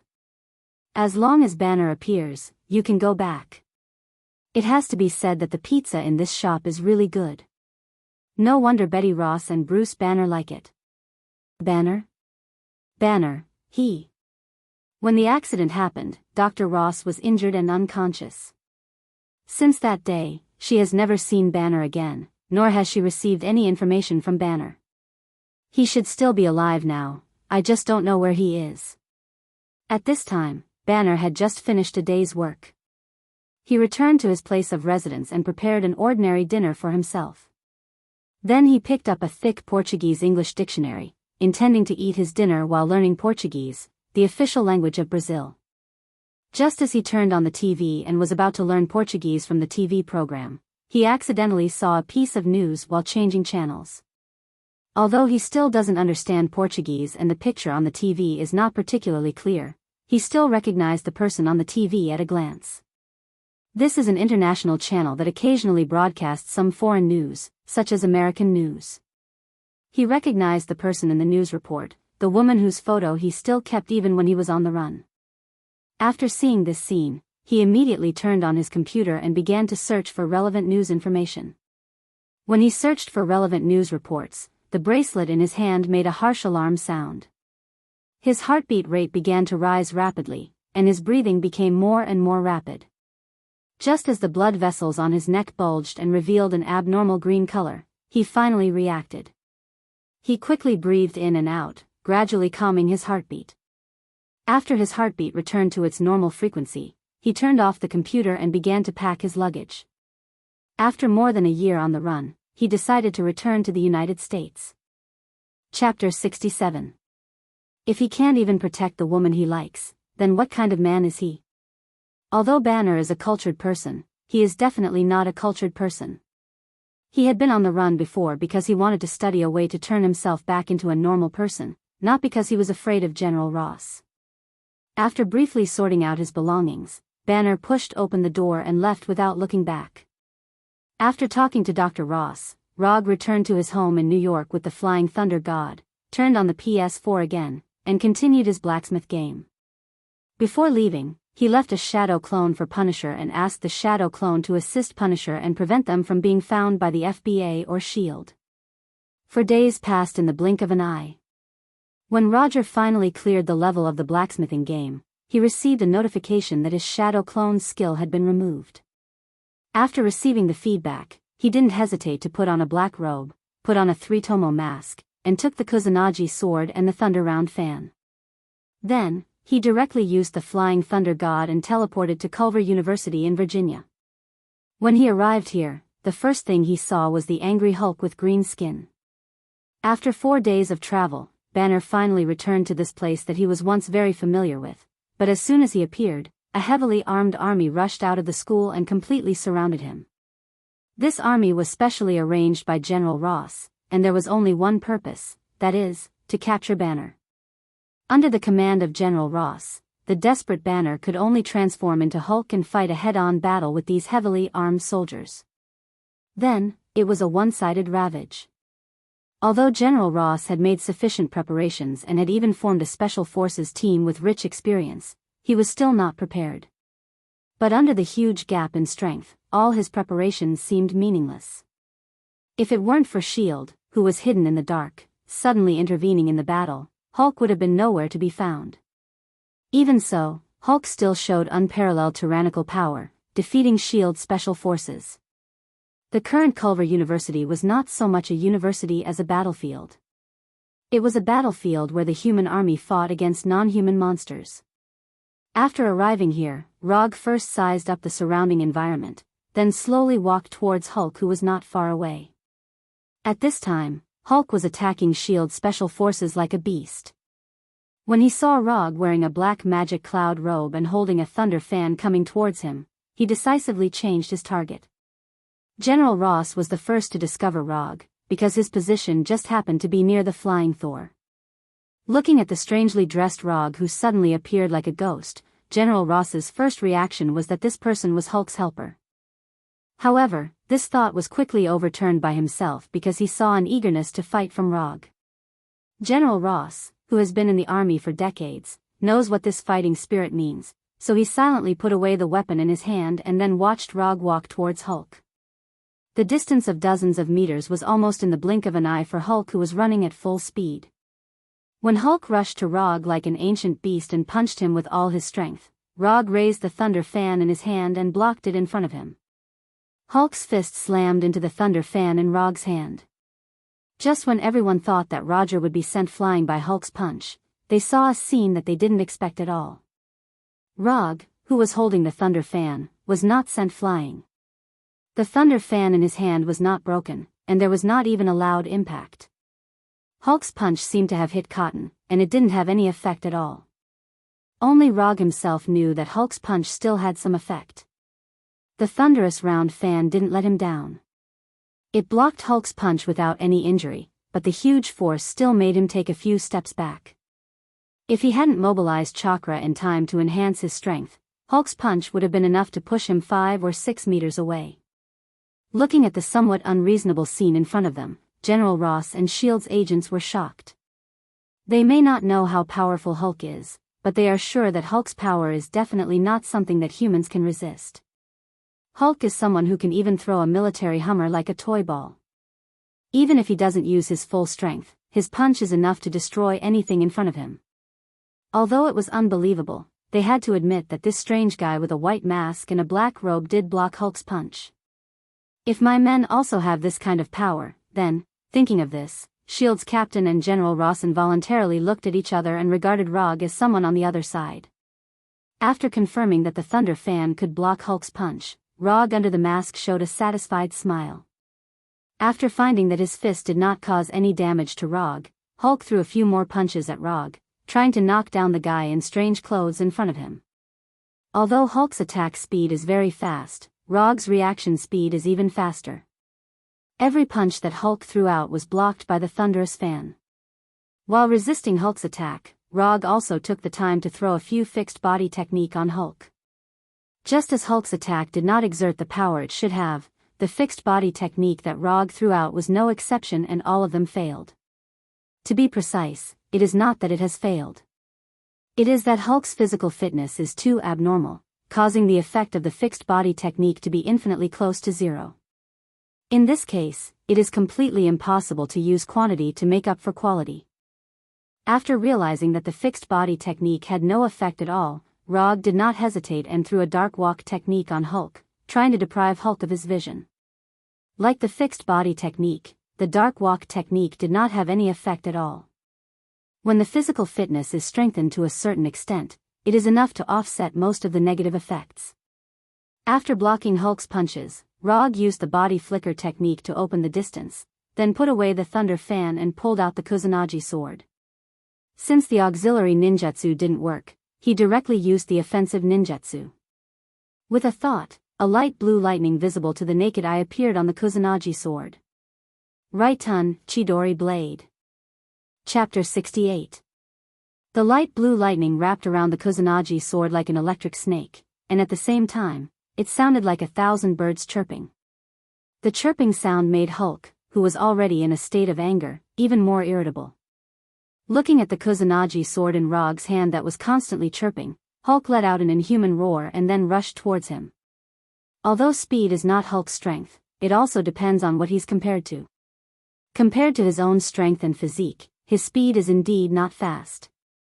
But to the others, Hulk was like a heavy truck driving at the speed of an F1 car. In just a blink of an eye, Hulk arrived in front of Rog, and his huge right fist smashed towards Rog. In terms of strength and physique, Rog is far inferior to Hulk. But in terms of speed, Rog has never been afraid of anyone. Just as Hulk's right fist was about to hit him, his eyes suddenly changed from black to a bloody red. 3 Tomo Sharingan. After opening the Sharingan, he moved. Almost like teleportation, Rog's figure disappeared in an instant in front of Hulk. At the same time, Hulk's right arm felt a very obvious numbness. This feeling of numbness that could completely paralyze an ordinary person only lasted for a few milliseconds on Hulk's body before it completely disappeared, as if it had never appeared. Then, after the numbness disappeared, Hulk still felt a trace of pain from his right arm. At this time, although Hulk didn't have much rationality, his biological instinct still made him turn his head and look at his right arm. On his right arm, which is thicker than an adult man's waist, there is a wound of more than 10 centimeters. Although this wound is more than 10 centimeters long, it's not deep, and it didn't have a significant impact on Hulk's right arm. The person who left this wound is not someone else, but Rog, who just disappeared in front of him. Although the Kusanagi sword in Rog's hand is not the original Kusanagi sword from the system, its sharpness is not much worse than the real Kusanagi sword. When he taught himself Chidori Blade, he tested the sharpness of Kusanagi sword in order to compare it with Kusanagi sword, Chidori Blade. Even without the Chidori Blade, the Kusanagi sword in his hand can easily cut a metal rod with a diameter of 3 centimeters without any damage. With the addition of Chidori Edge, the sharpness of the Kusanagi sword has undergone a qualitative change. Needless to say, even the flying Thor kunai made entirely of vibranium couldn't resist the Kusanagi sword with Chidori Edge. With just 2 strikes, the flying Thor kunai made of vibranium would be completely cut into 2. However, even with such astonishing sharpness, the Kusanagi sword, Chidori Edge, still seemed somewhat powerless against Hulk. That sword strike just now, Rog did not hold back at all. However, the result was not as good as he had imagined. Whether it was the length or the depth of the wound, this sword did not bring any obvious harm to Hulk. More than 10 centimeters long and 2 or 3 centimeters deep, this kind of wound may be a serious injury for ordinary people.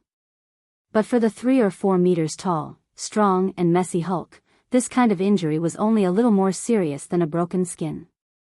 Rog was very dissatisfied with his own attack, and General Ross and others who were observing them with binoculars in the distance couldn't help but swallow their saliva.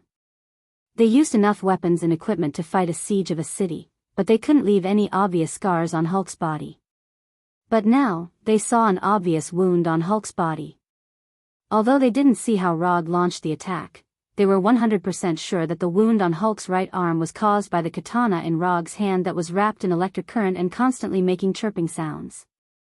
What's wrong with this world? The damage of firearms is actually not as good as cold weapons. Is this still the world that pays attention to scientific rules? Can this world still be good?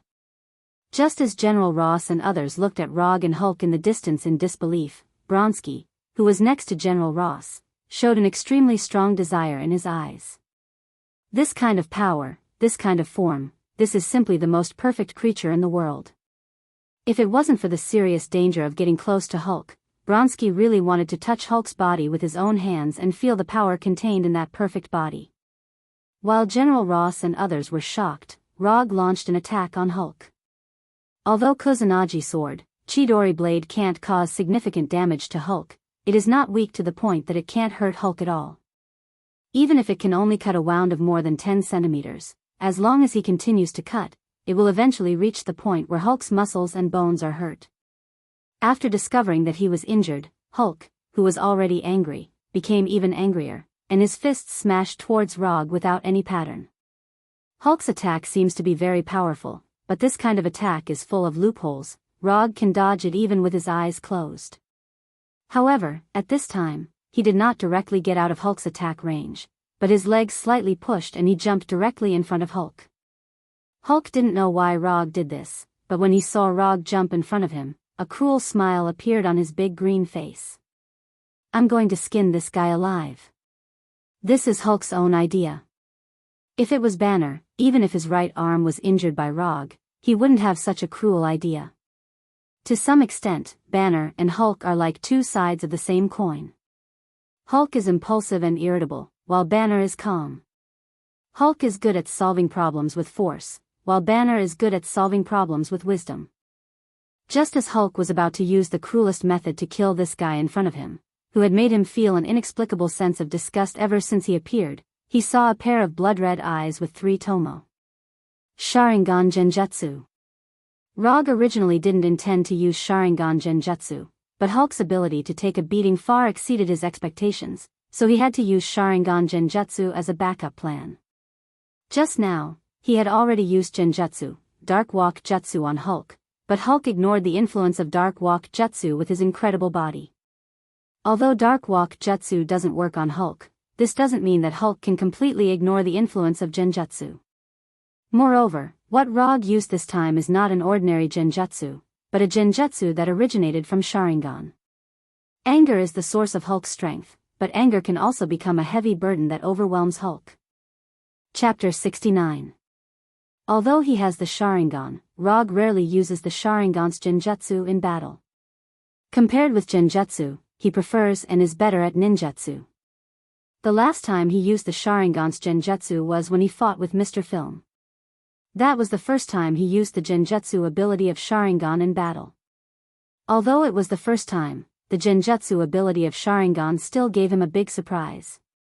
Through the hypnotic eye ability of the Sharingan, Kuroto pulled Mr. Film into a fictitious memory, and then without Mr. Film noticing, Kuroto easily dealt with this enemy who can release negative energy. Although Mr. Film is also a superhuman, he can't be compared with Hulk at all. So Rog doesn't intend to use the same tactics on Hulk. Facing a typical berserker like Hulk, and a berserker who is more powerful the more angry he is, he decided to do the opposite, making Hulk, who was already furious, even angrier. After seeing Rog's blood-red eyes, the manic Hulk suddenly calmed down, as if he saw something magical enough to calm him down completely. However, this calmness only lasted for a second or two before it shattered. Hulk became agitated once again, and a strange blood-like red color appeared in his pair of green eyes. How can you make a person feel real despair? The method is very simple: give him hope first, and when he thinks he is about to achieve his hope, break his hope with your own hands, and let him fall directly from the edge of achieving hope to the bottom of despair. In this way, what he feels is the ultimate despair of falling directly from heaven to hell.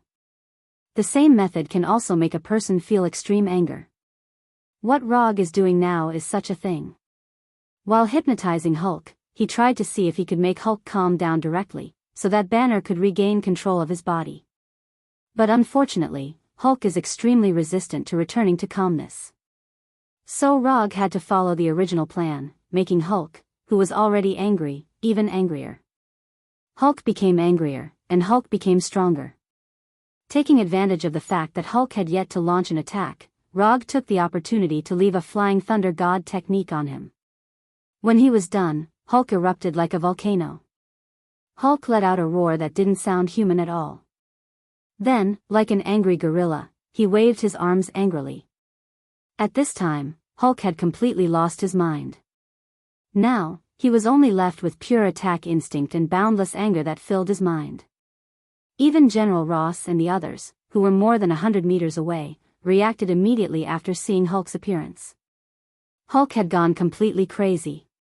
Without the slightest hesitation, after seeing that Hulk had completely lost his mind, General Ross decisively gave the order to retreat. Anyway, the S.H.I.E.L.D. agent with the strange mask was still there. Even if they retreated, it wouldn't have any impact. Like General Ross, the captain of the S.H.I.E.L.D. Special Forces issued the order to retreat immediately after seeing Hulk's complete madness. Why are you retreating? When General Ross and the captain of the S.H.I.E.L.D. Special Forces saw that the other side was retreating quickly, they had the same doubts in their minds. Until now, they still thought that Rog was the other side's man. After leaving the Flying Thor technique on Hulk, Rog used several body flicker techniques in a row, instantly opening the distance between him and Hulk. At this time, Hulk was completely dominated by anger, but his instincts kept reminding him that Rog was the most dangerous target that needed to be solved. Almost at the moment when Rog's figure became clear, Hulk rushed towards him at a speed far greater than before. If Hulk's previous sprint speed was the speed of an F1 car, then his current sprint speed was the extreme flight speed of an F-22 Raptor. Although Hulk showed a speed far greater than before, when he came in front of Rog, Rog once again disappeared from his sight. Flying Thor technique. What Rog used this time was not the body flicker technique, but the Flying Thor. The reason why he left the Flying Thor technique on Hulk just now was for this moment. Through the Flying Thor, he teleported behind Hulk. And the position of the teleportation was just above the back of Hulk's head. At the moment of completing the teleportation, a Rasengan about 1 meter in diameter appeared in his right hand. Without any hesitation, he hit the Rasengan on his right hand directly on Hulk's head. Boom! A loud sound like the explosion of an intercontinental missile rang out, and at the same time, a wave of air like a 12th-level hurricane was set off. The retreating U.S. military and S.H.I.E.L.D. agents were attracted by the loud sound and couldn't help but look back at the place where the sound came from. Then, they saw an incredible scene. Hulk, who was like a god of war in front of them, was knocked down to the ground heavily. With the location where Hulk fell as the center, the ground dozens of meters around him had huge cracks like a spider web. After knocking down Hulk, Rog came to Hulk again, and then took Hulk away in front of everyone's eyes. Although General Ross and the others had witnessed this scene with their own eyes, they had no idea what was going on. They only saw Rog put his right hand on Hulk's body, and then the two of them disappeared strangely out of thin air, as if they had never appeared. After knocking down Hulk for a short time, Rog took Hulk to Death Valley, which was like an alien environment. Although Death Valley is a famous geographical attraction in the United States, there are not many people here all year round. Even those tourists who come here to visit, at most, only visit the edge of Death Valley. The people who really go deep into the center of Death Valley, in addition to the researchers who study the environment of Death Valley, are only those who need to stay away from human society. This is the second time Rog has come here. The last time he came here was more than 2 years ago. At that time, he accepted a $10,000 commission and spent nearly a week traveling through several states before he finally found the target he was looking for. The target was a middle-aged man who looked very simple and honest, but this man was a serial killer who had killed more than a dozen young women. The person who commissioned him was the parents of one of the victims. Roger didn't know where the couple had heard the news, but they had specially come to his office. Then, they had entrusted him with $10,000 as the commission fee. The commission passed the judgment, so he accepted the commission. After killing the perverted murderer who had been committing crimes for nearly 10 years, he brought the pervert's head back to the couple as agreed. Chapter 70. When he came here again, Rog couldn't help but recall the scene at that time. At that time, he was still a young boy. After lying on the ground for a few seconds, Hulk, who was knocked down by the Rasengan, shook his head and stood up in a daze. Until now, Hulk didn't know what had just happened.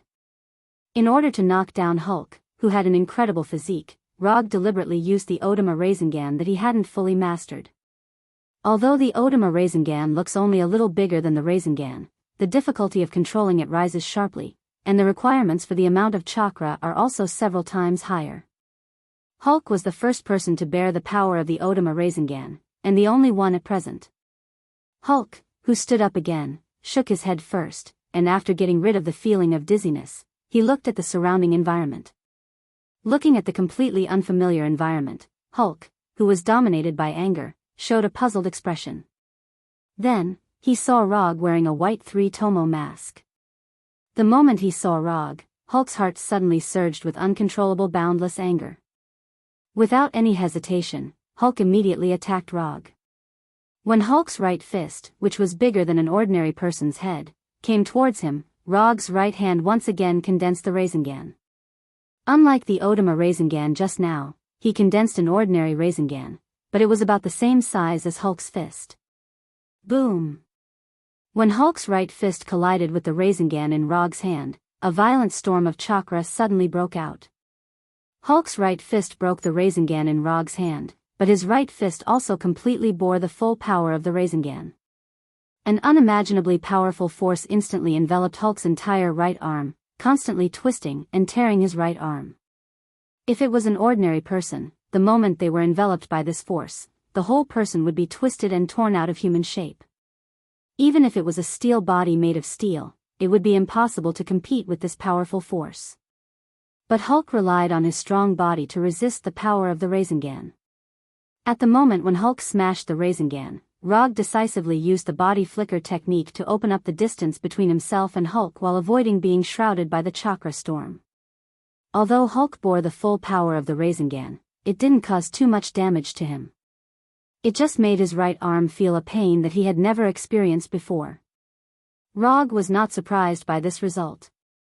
If Hulk had been defeated so easily, General Ross would have captured Hulk long ago.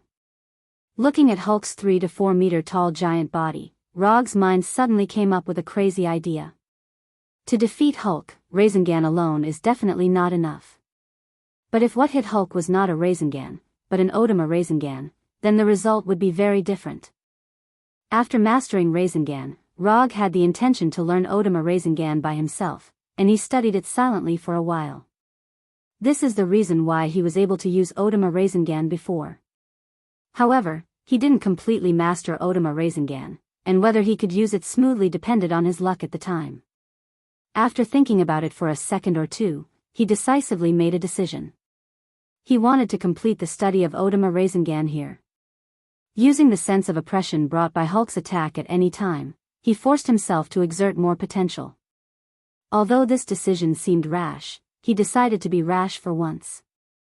In the next few hours, in the center of Death Valley, the sound of missiles exploding rang out one after another. Rog couldn't remember how many Rasengan he had smashed on Hulk. The only thing he could be sure of now was that the amount of chakra in his body was less than 1/10. Under the pressure of being hit by Hulk at any time, he burst out with even greater potential as he wished. It only took a few hours for him to complete the study of Odama Rasengan and thoroughly master this enhanced version of Rasengan. Although Rog was now only a few meters away from Hulk, Hulk had no intention of attacking him at all. To be precise, he had no physical strength to launch an attack. At this time, Hulk was lying on the ground powerlessly, and he was thinking about 3 very philosophical questions with a low IQ. Who am I? Where am I? What am I doing? He was attacked by Rog's Odama Rasengan over and over again. He wanted to resist, but he couldn't hit, and he wanted to escape, but he couldn't get rid of it. For Hulk, the past few hours were the only miserable time in his current life. Hulk's consciousness began to calm down gradually, and Banner's consciousness began to take over. In the next minute or so, Rog witnessed the process of Hulk changing from a green giant back to an ordinary person. When Hulk changed back to Banner, he subconsciously glanced at Banner's pants. The quality of these pants is really good. Banner, who had just regained consciousness, hadn't figured out what had happened. Rog came behind him like a ghost, and then hit him in the neck with a karate chop. Banner lost consciousness again, and his whole body fell forward uncontrollably. After knocking out Banner, Rog grabbed Banner's shoulder, and then the Flying Thunder God left Death Valley. When they left, Death Valley regained its calm. Rog did not take Banner back to Culver University, but took the unconscious Banner directly back to his office. After returning to the office, he first called Natasha, and then took off the 3-tomo mask, black magic cloud robe, Kusanagi sword, and thunder fan. It didn't take long for Natasha to come to the office with a team of heavily armed SHIELD special forces. Natasha was not surprised that Rog was still at Culver University a few hours ago and now he has returned to New York.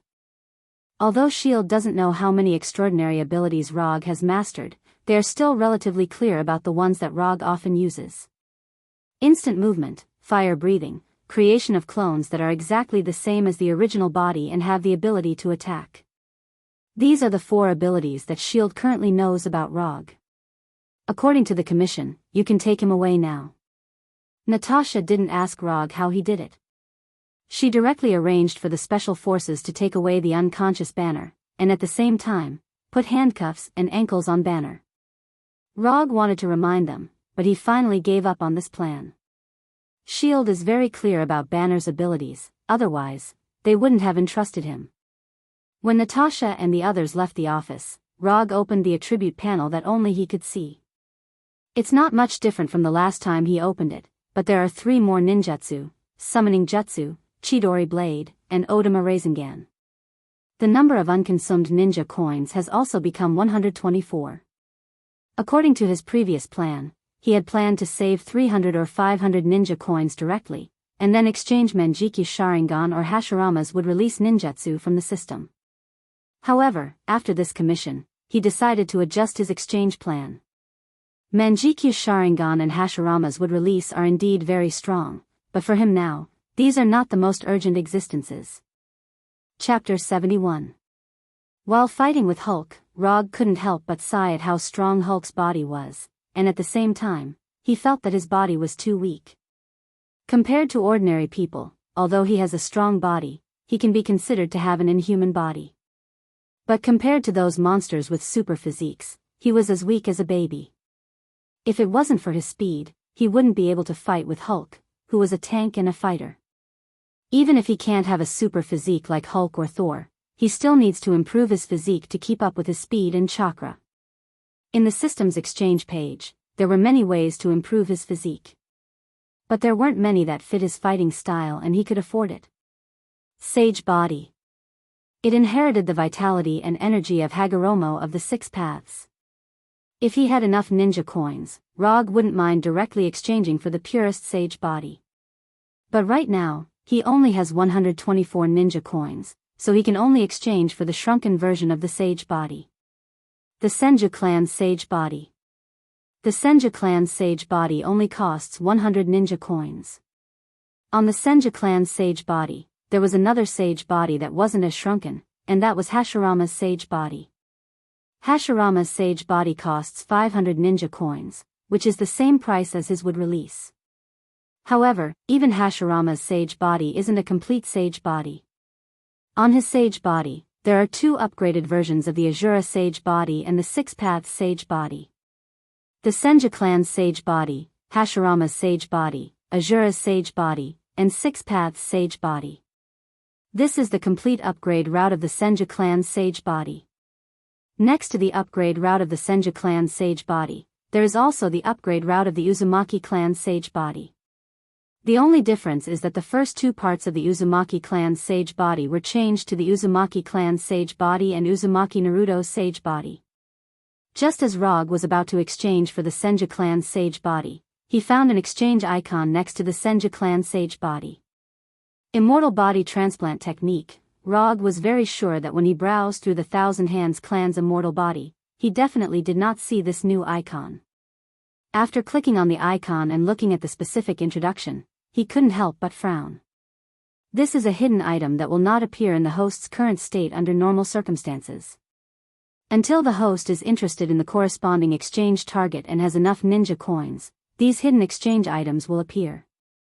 The immortal body transplantation technique was based on the principle of the cell transplantation technology invented by Orochimaru. It was a brand new transplantation method that had been upgraded and optimized. After the transplant is successful, you will obtain the target's complete physique and partial Kekkei Genkai ninjutsu. If the transplant fails, he will permanently lose half of his chakra capacity. And now, Rog's immortal body transplant technique is related to Senju Hashirama immortal body transplant technique.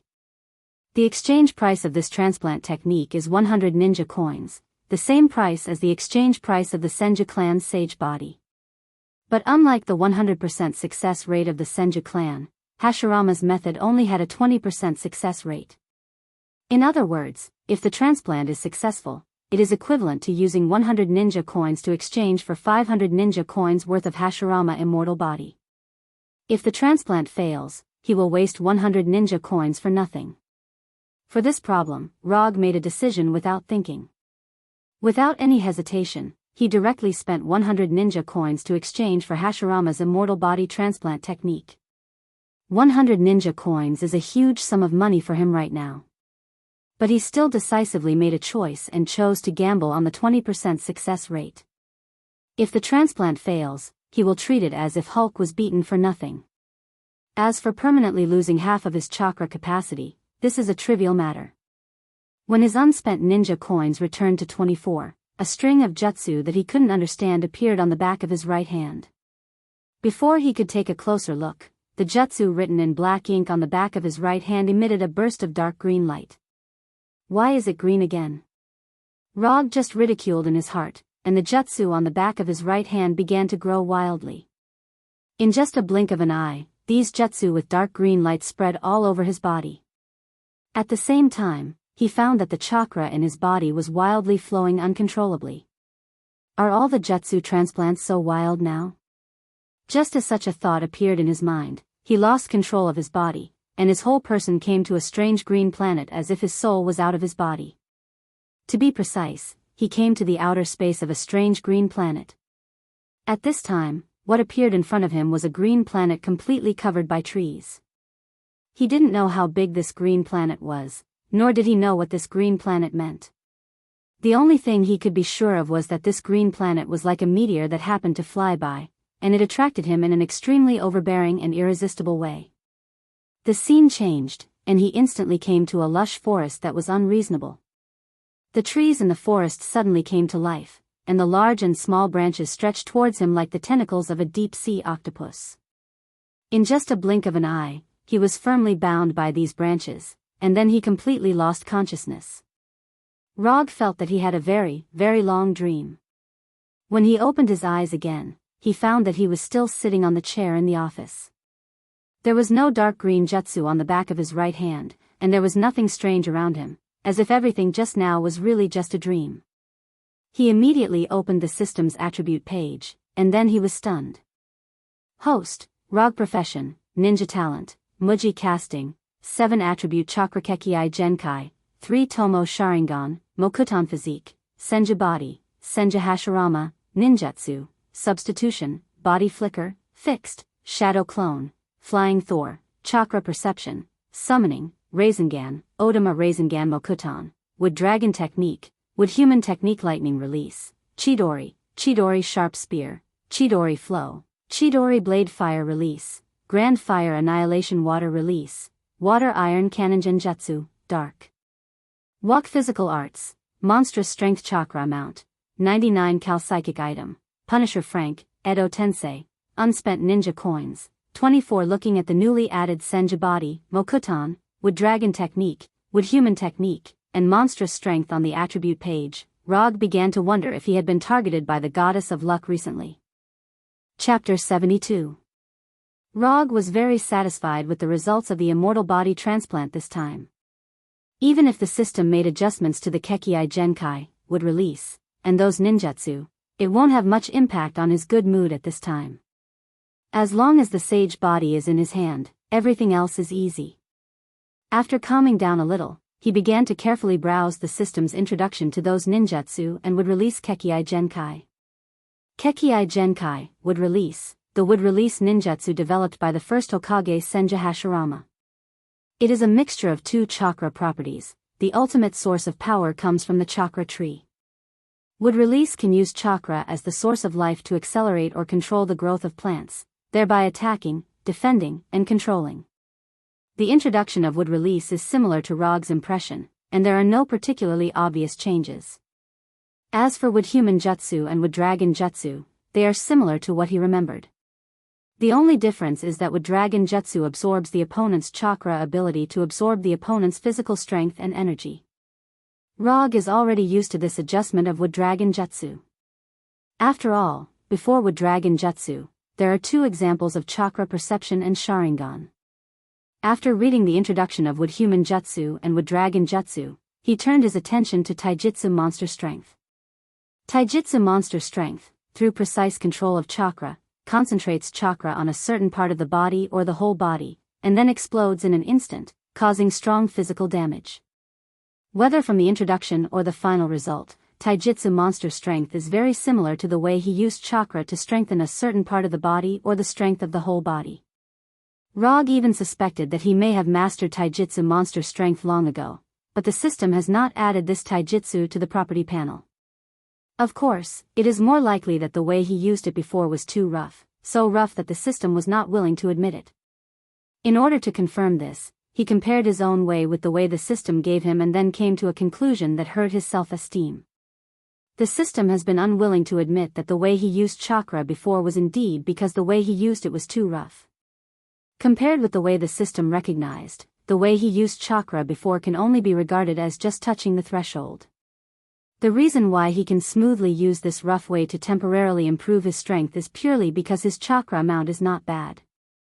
To give a simple example, if he uses his own method to enhance, it will consume 1 calorie of chakra, but if he uses the method recognized by the system, then he only needs to consume 0.1 calorie of chakra to achieve the same level of enhancement.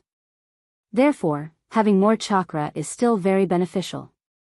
If he can't use of chakra, then he can make up. Although it is shameful, but sometimes it is very useful.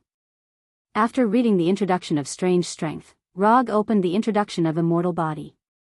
Body, Senja Hashirama, the special physique that inherited the vitality and body energy of the Six Paths Sage and transplanted to Senja Hashirama, is a physique that can be continuously strengthened through hard practice. The system's explanation for the body of the sage was only 1 sentence, and it did not contain much information. However, even if the system did not give any explanation, Rog is not unfamiliar with the body of the sage. Unlike the eyes of the sage such as the Sharingan and the Rinnegan, the body of the sage is not the kind of existence that can be obtained immediately after possessing it. The body of the sage gives the possessor the potential to become stronger continuously, but not immediate strength.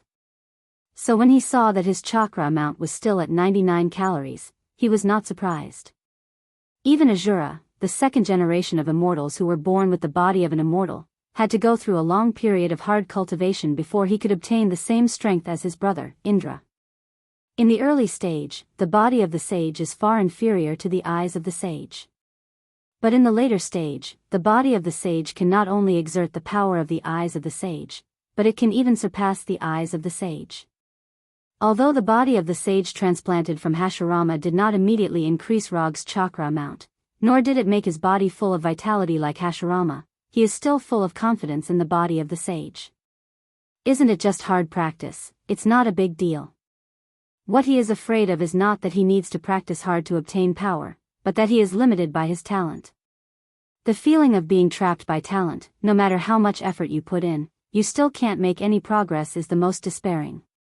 The existence of the body of the sage can help him break through the limits of his talent, allowing him to smoothly break through to the level that originally did not belong to him. What he wants is a future with greater possibilities, not a few ninjutsu and chakra in front of him. After closing the property panel, he left the office with the Flying Thunder God, ready to personally experience his newly acquired Mokuton ninjutsu and taijutsu. In the following week, Rog spent most of his time in the forest outside the suburbs of New York except for commuting to his home and the office every day. He went to the office to see if there was a suitable commission to accept. He went to the forest outside the suburbs of New York to familiarize himself with the newly acquired Wood Dragon Jutsu and Woodman Jutsu. Although the two Mokuton ninjutsu, Wood Dragon and Woodman Jutsu, were obtained by transplanting Hashirama's body, the effect he displayed was completely different from that of Hashirama himself. The appearance of the Wood Dragon and Woodman is no different, but the size is much smaller, and the power has a fundamental difference. The first generation Wood release was used to conquer the world, and the Yamato Wood release was used to make the world green. Rog felt that his Mokuton ninjutsu seemed to have signs of making the world green. The progress of Mokuton ninjutsu was not very optimistic, but after a continuous week of hard practice, his chakra amount finally changed again. Chakra amount, 102 calories. Under the circumstances of hard practice every day, his chakra amount increased by 3 calories in a week. 3 calories a week, 12 calories a month, 156 calories a year. This kind of improvement is exciting to think about. Just as he was fantasizing about the beautiful scene of the future, Dr. Ross, who he had met once, suddenly came to the office. "I want to make a commission, this is the commission reward." After entering Rog's office, Dr. Ross directly put a suitcase on the desk and said with a serious face, "Let's talk about the commission first." Looking at Dr. Ross, Rog answered casually. He was not surprised that Dr. Ross could find him here. When they met last time, although he did not report his identity, he did not disguise himself, so it was normal that Dr. Ross could find him here. Chapter 73. I know that Banner is now being held in S.H.I.E.L.D., and I know that you are the one who handed Banner to S.H.I.E.L.D. But I still hope you can rescue Banner. He is a good person. He just suffered an experimental accident. He shouldn't be a test subject of some privileged institutions. Obviously, Dr. Ross had done a detailed investigation before coming here. As for who her source of information was, Rog didn't have to guess. There was no one else who would tell this news to Dr. Ross except for General Ross, who has been responsible for arresting Banner. Although the relationship between Dr. Ross and General Ross is not very good, they are still father and daughter. Since you know that Banner was handed over to S.H.I.E.L.D. by me, you should understand that dealing with the previous employer is a very bad thing for people in my line of work. Although it is not the first time he has dealt with his previous employer, he still has to have the proper attitude. And, I don't think your reward can impress me. The suitcase that Dr. Ross brought could only hold a little more than $1 million at most. For other private detectives, this was definitely a generous reward. But for Rog, this reward is not only not generous, but it also seriously destroys his current market. His previous employer, S.H.I.E.L.D., directly paid him $100 million, and it was the kind that paid him in full in advance. That's all I can take out now. If you need more, I can only pay you in installments in the future. Although Dr. Ross' income is not bad, it does not mean that she can take out a huge sum of money in the millions at any time. No, you misunderstood me. I'm not short of money now. What I want is, before Rog could finish speaking, Dr. Ross, who was sitting in front of him, suddenly hugged herself with both hands and shook her head excitedly. No, I can't do this. How can you make such a condition? What condition did I make? I haven't even finished speaking yet. Looking at Dr. Ross' fierce refusal at this time, Rog suddenly thought of something. Does she think? His expression instantly became extremely unsightly.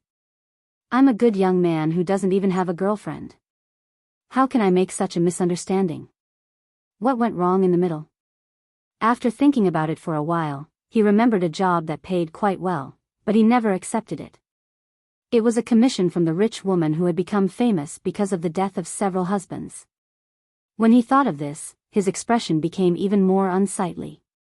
After realizing that his reputation had started to develop in a bad direction, he decided to strictly limit the types of commissions he would accept in the future.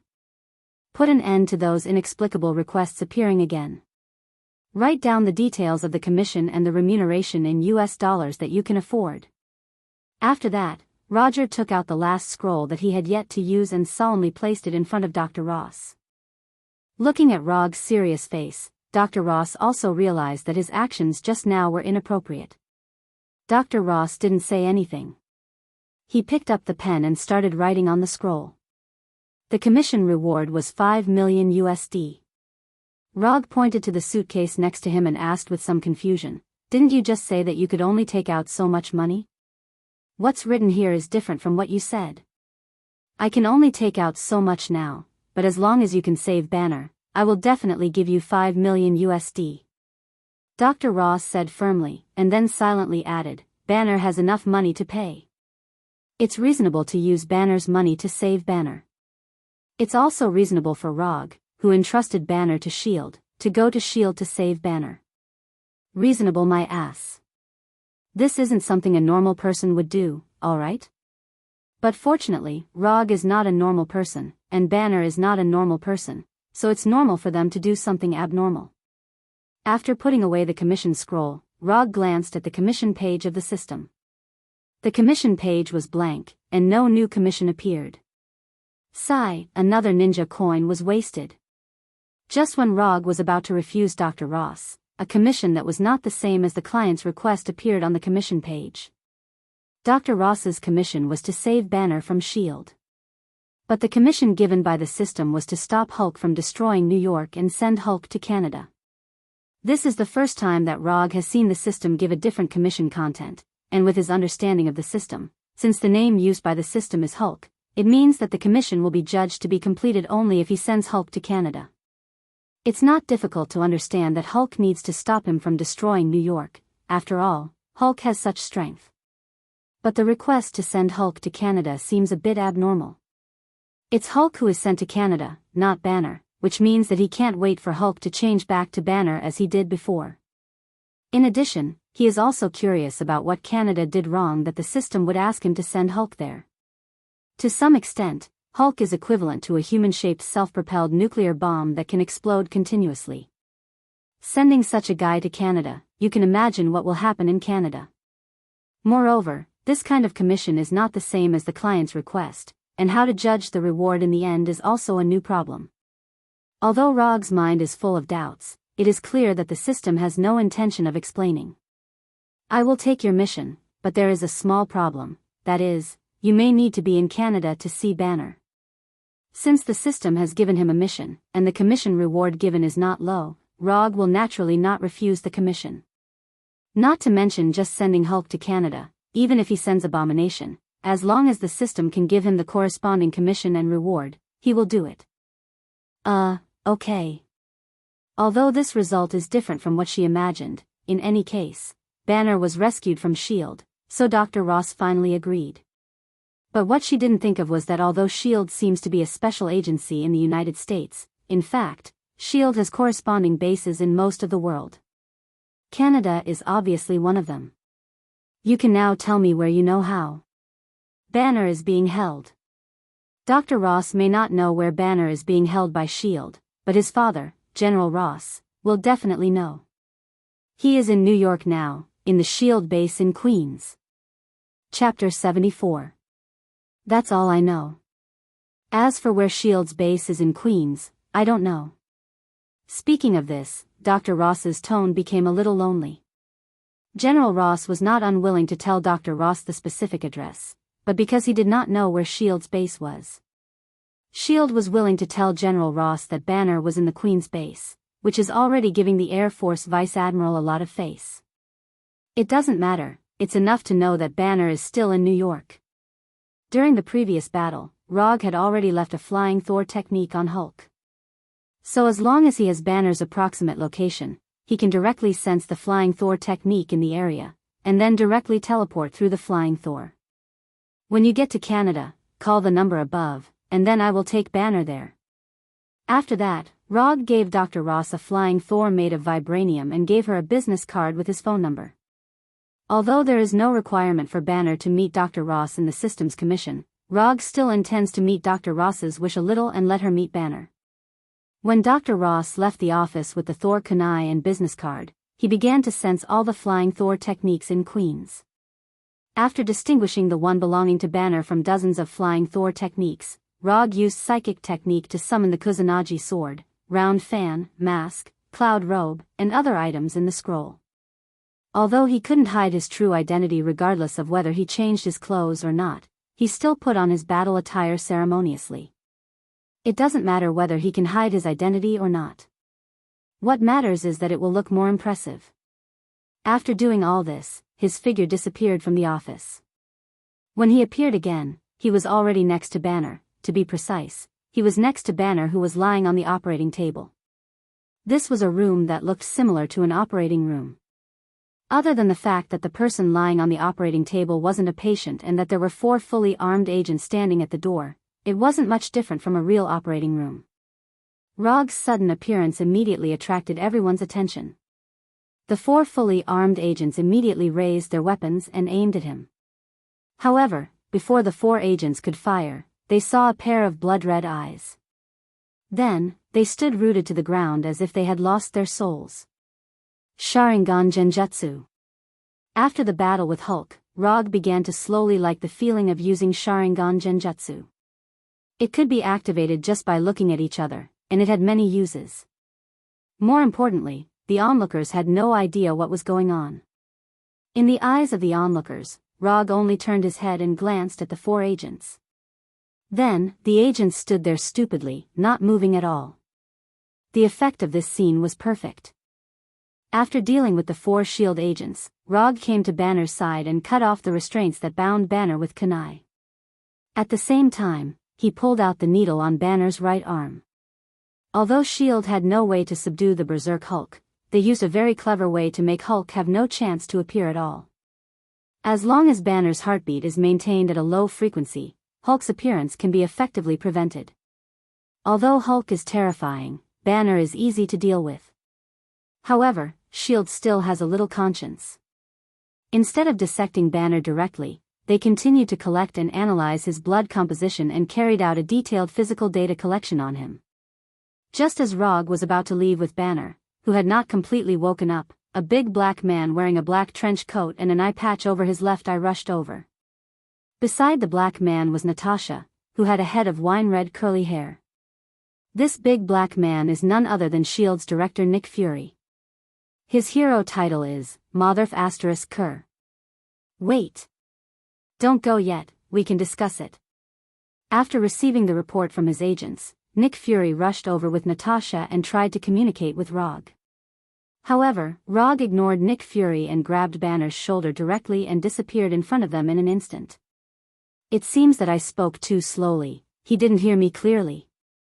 Nick Fury said calmly, silently giving himself a way out of this embarrassing situation. No, he heard me clearly. Natasha added in a low voice. Instead of taking Banner back to his office, Rog took him to the forest where he had practiced wood release before.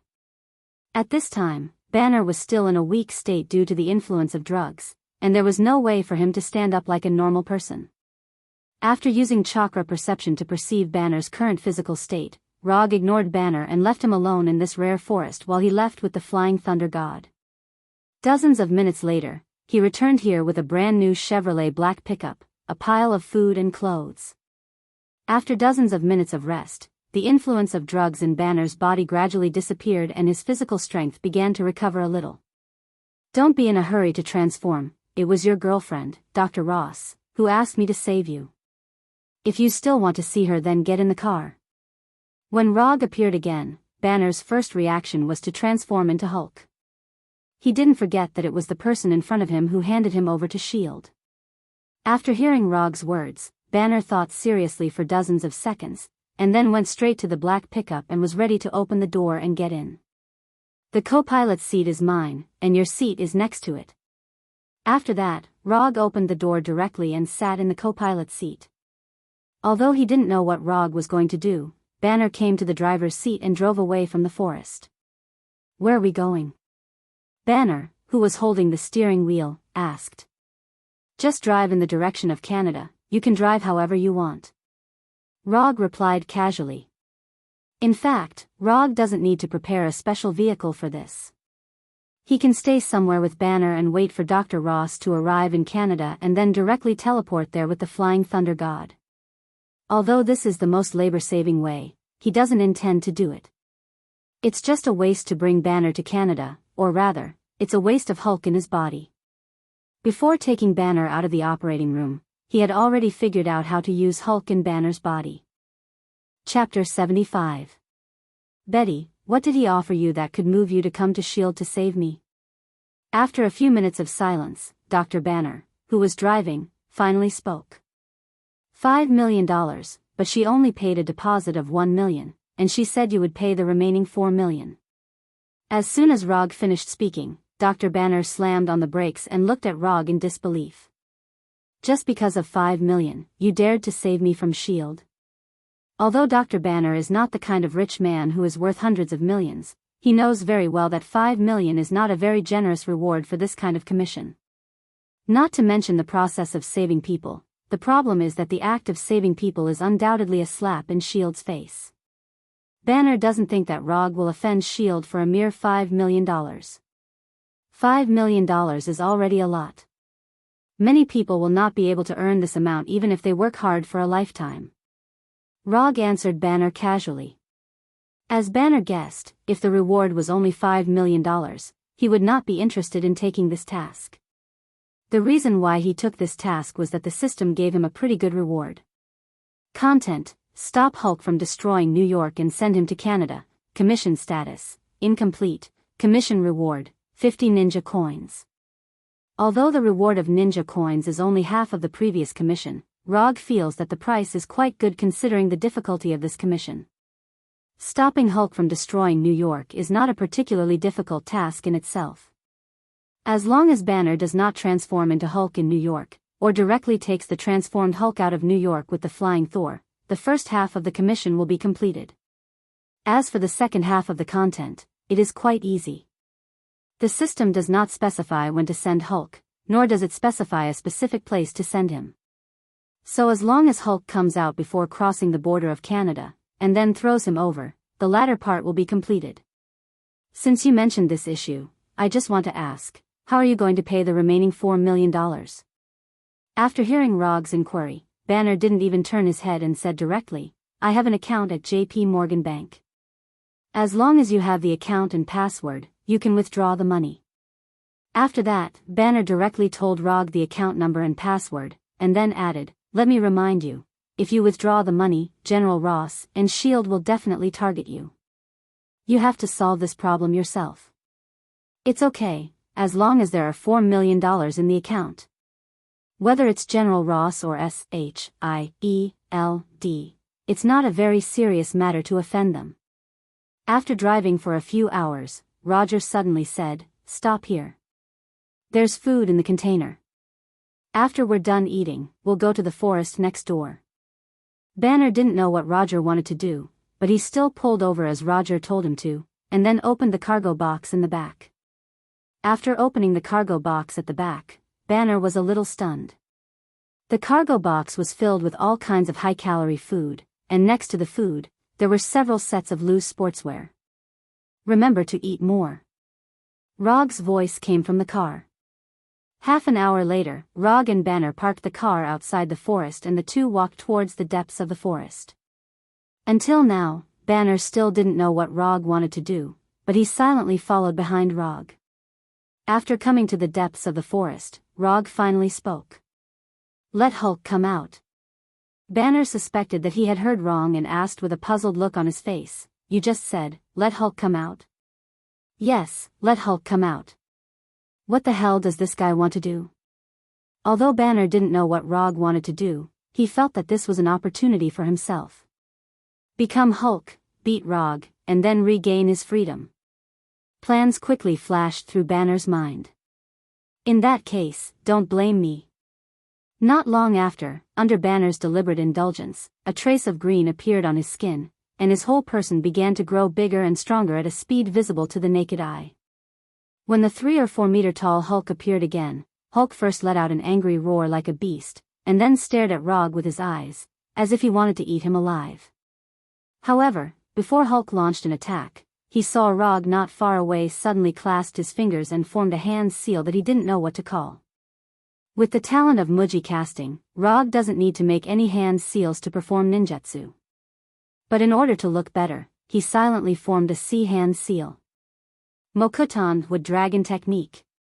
At the moment when Rog finished forming the sea hand seal, a wooden dragon more than 10 meters long, with a long hook nose and thorns all over its body instantly rushed out of the ground and attacked Hulk directly. Facing the wooden dragon, Hulk had no intention of retreating, but instead took the initiative to run towards the wooden dragon. It's just a piece of wood, it can be broken easily. In just a blink of an eye, Hulk collided with the wooden dragon. Just as Hulk was about to tear the somewhat unsightly wooden dragon, the wooden dragon suddenly wrapped around him tightly. A dragon made of wood can't stop me. Hulk began to exert his strength, trying to break free from the wooden dragon's bondage. But he soon noticed that something was wrong. There's something wrong with this piece of wood. With Hulk's strength, not to mention wood, even if he is entangled by iron chains, he can still break free. But at this time, not only did he not break free from the wooden dragon that entangled him, but he also found that his stamina was rapidly disappearing at a terrifying speed. Although Hulk's wisdom is not as good as Banner, he is definitely not stupid. The toughness of the wooden dragon far exceeded Hulk's expectations. What's more troublesome is that the longer the entanglement, the lower his stamina, and the less likely it is to break free. After a minute or two, Hulk changed back to Banner in extreme unwillingness. When Hulk disappeared, Rog also lifted his control of the wood dragon technique. Without the continuous input of chakra, this wooden dragon with a long hook nose and thorns all over its body also turned back to ordinary wood, losing all its peculiarities. Banner climbed out from under the wooden dragon that had turned into a wooden sculpture, and his whole person looked like he had just finished a marathon as he lay on the ground weakly. After eating, change into new clothes, and then we'll get out of here. Banner now knows why Rog came here with a set of clothes and a bunch of things. Tens of minutes later, Banner, who returned to the car, started the pickup truck and drove towards Canada without saying a word. Chapter 76. When Rog and Banner drove towards Canada in a pickup truck, General Ross also received a piece of information about his daughter. After leaving Rog's office, Dr. Ross went directly to the airport and bought a ticket to Canada. Not long after Dr. Ross bought the ticket, General Ross received the relevant report. General Ross told Dr. Ross about Banner being held in S.H.I.E.L.D. In addition to the fact that Dr. Ross is his daughter, another reason is that he also wants Rog to get Banner out of S.H.I.E.L.D.'s base.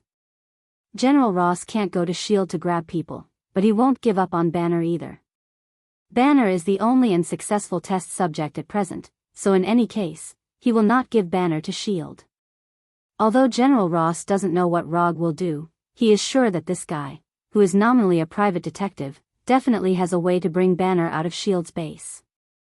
The scene at Culver University left an indelible impression on him and strengthened his determination to capture Banner. Only with a humanoid weapon like Hulk can he fight against those unstable people who have mastered extraordinary abilities. General, Bronsky is here. Just after General Ross had ordered the intelligence personnel outside to continue to monitor Dr. Ross, Bronsky, wearing a military uniform, came to his office under the guidance of his assistant. After bringing Bronsky to the office, the assistant tactfully left the office and closed the door. You also saw the scene at Culver University. What do you think? General Ross asked directly. I saw two dangerous people who were out of control and had great power, and I was worried about whether the military had the ability to eliminate these two dangerous people. As a witness at the time, Bronsky gave a very official answer. How old are you this year? 45 years old? General Ross suddenly changed the subject and asked. 39 years old. Bronsky told his true age. You get old quickly, don't you? Yes. Then don't go out on missions anymore. With your record, you can be a colonel. General Ross suggested. No, I am a warrior. I will always be a warrior. Bronsky rejected General Ross's proposal without even thinking about it. He then continued, "If I had the experience I have now 10 years ago, I would never have fought with myself." Looking at the determination in Bronsky's eyes, General Ross hesitated for a few seconds before saying, "I can make you stronger." After hearing General Ross's answer, Bronsky's eyes were filled with excitement. During World War II, the Weapons Research and Development Department conducted a new experiment, the Biotechnology Strength Enhancement Experiment, hoping to create a super soldier. On the basis of the previous experiment, I restarted the related experiment. Banner was involved in the early stages of the work, but he didn't involve the use of weapons at all. He thought he was studying a way to resist radiation. I never told him the truth of the experiment. But he was so confident that he actually carried out human experiments privately. In the end, there was an accident, or rather, a lucky hit. We have developed a type of serum, a serum with great potential. I will arrange for you to be injected with this serum. After the injection, you will lead a team to arrest a man named Mr. Lon. We suspect that he is the one who helped Banner escape. Since Banner returned to the car, he hasn't said a word to Rog and just silently drove in the direction of Canada. Rog didn't take Banner's silence to heart. He is now thinking about how to maximize the effect of the Wood Dragon technique. When he was fighting against Hulk just now, he didn't use the Wood Dragon technique to the limit. The Wood Dragon he can currently make can reach a maximum length of more than 30 meters. The reason why the length of the Wood Dragon was controlled to more than 10 meters just now was that Hulk was too small. Hulk is only more than 3 meters tall and there is no need to waste chakra to make a larger Wood Dragon. A length of more than 10 meters is completely enough. When dealing with an enemy like Hulk, the Wood Dragon technique can play a good role, but this is only the first time. After all, as long as he has experienced it once, Hulk won't foolishly take the initiative to run to the Wood Dragon. The Wood Dragon can absorb the physical strength and energy of the target, but the physical strength and energy absorbed by the Wood Dragon will not be fed back to the caster. So Rog's original plan to use Hulk as a mobile power bank has failed before it even started. In addition, the Wood Dragon's movement speed is not fast, it can only be regarded as okay. If the target is fast enough, it can still be avoided. In general, the Wood Dragon technique is more suitable as a control skill than an attack skill. After eating something casually in the car for dinner, Rog took Hulk to a grassland with few people. "Let's exercise after dinner. Let Hulk come out." Although Banner was very reluctant, the situation was stronger than him, so he still transformed into Hulk. After coming out again, Hulk didn't rush towards Rog recklessly like last time. Instead, he looked at Rog vigilantly and after confirming that there was no strange Wood Dragon around, he rushed towards Rog. Rog made a hand seal again, but this time he didn't make a sea hand seal, but a way hand seal. No matter what kind of hand seal he makes, it won't affect him from casting the ninjutsu he wants to cast. Wood release, Wood Dragon technique. A long hook-nosed Wood Dragon more than 10 meters long emerged from the ground and rushed directly to Hulk who was running wildly. After the last experience, Hulk didn't intend to fight with the Wood Dragon again. His legs suddenly exerted force, and his whole body jumped high, and then under the influence of gravity, he smashed towards Rog like a green meteorite. Looking at Hulk who changed his tactics, Rog also stopped the Wood Dragon technique and made a hand seal again. Child hand seal. Seeing that the green meteorite like Hulk was about to hit Rog, a wood man about the same size as him with a Wood Dragon coiled around his arm, like Arhut, emerged from the ground again. After emerging from the ground, this Wood Arhut didn't hesitate and rushed directly towards the falling Hulk. Boom! Hulk and Wood Arhut slammed into each other, and then both of them were bounced away and fell on both sides of Rog. After landing, Hulk and Wood Arhut ran wildly again. However, Hulk's goal was Rog, and Wood Arhut's goal was Hulk. Just as Hulk was about to reach Rog, Wood Arhut came to him first and knocked him out. What followed was an intense brawl between the two of them, where their fists hit each other like wild beasts. Chapter 77. Hulk is a typical example of high attack, high defense, high HP, combining the characteristics of a fighter and a tank. In the face of such an enemy, meeting force with force is not a very wise choice.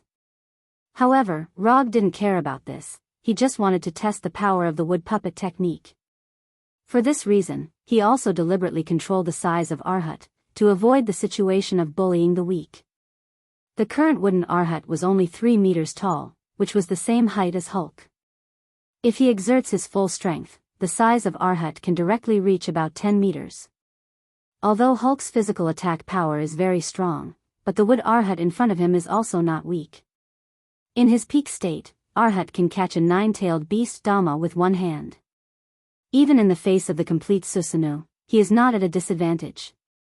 However, this peak state of wood Arhut, Rog has no way to display it for the time being. Increasing the size of wood Arhut to about 10 meters is already the limit he can reach now. After controlling wood Arhut and Hulk to fight for more than 10 minutes, Rog had the intention to end the fight. Under his control, wood Arhut, who was just randomly punching, suddenly took a step back, avoiding Hulk's fist. Then, before Hulk realized what happened, wood Arhut showed his exquisite and seasoned fighting skills. The wooden Arhut moved forward and directly arrived in front of Hulk. It launched a set of attacks that seemed simple but were extremely powerful.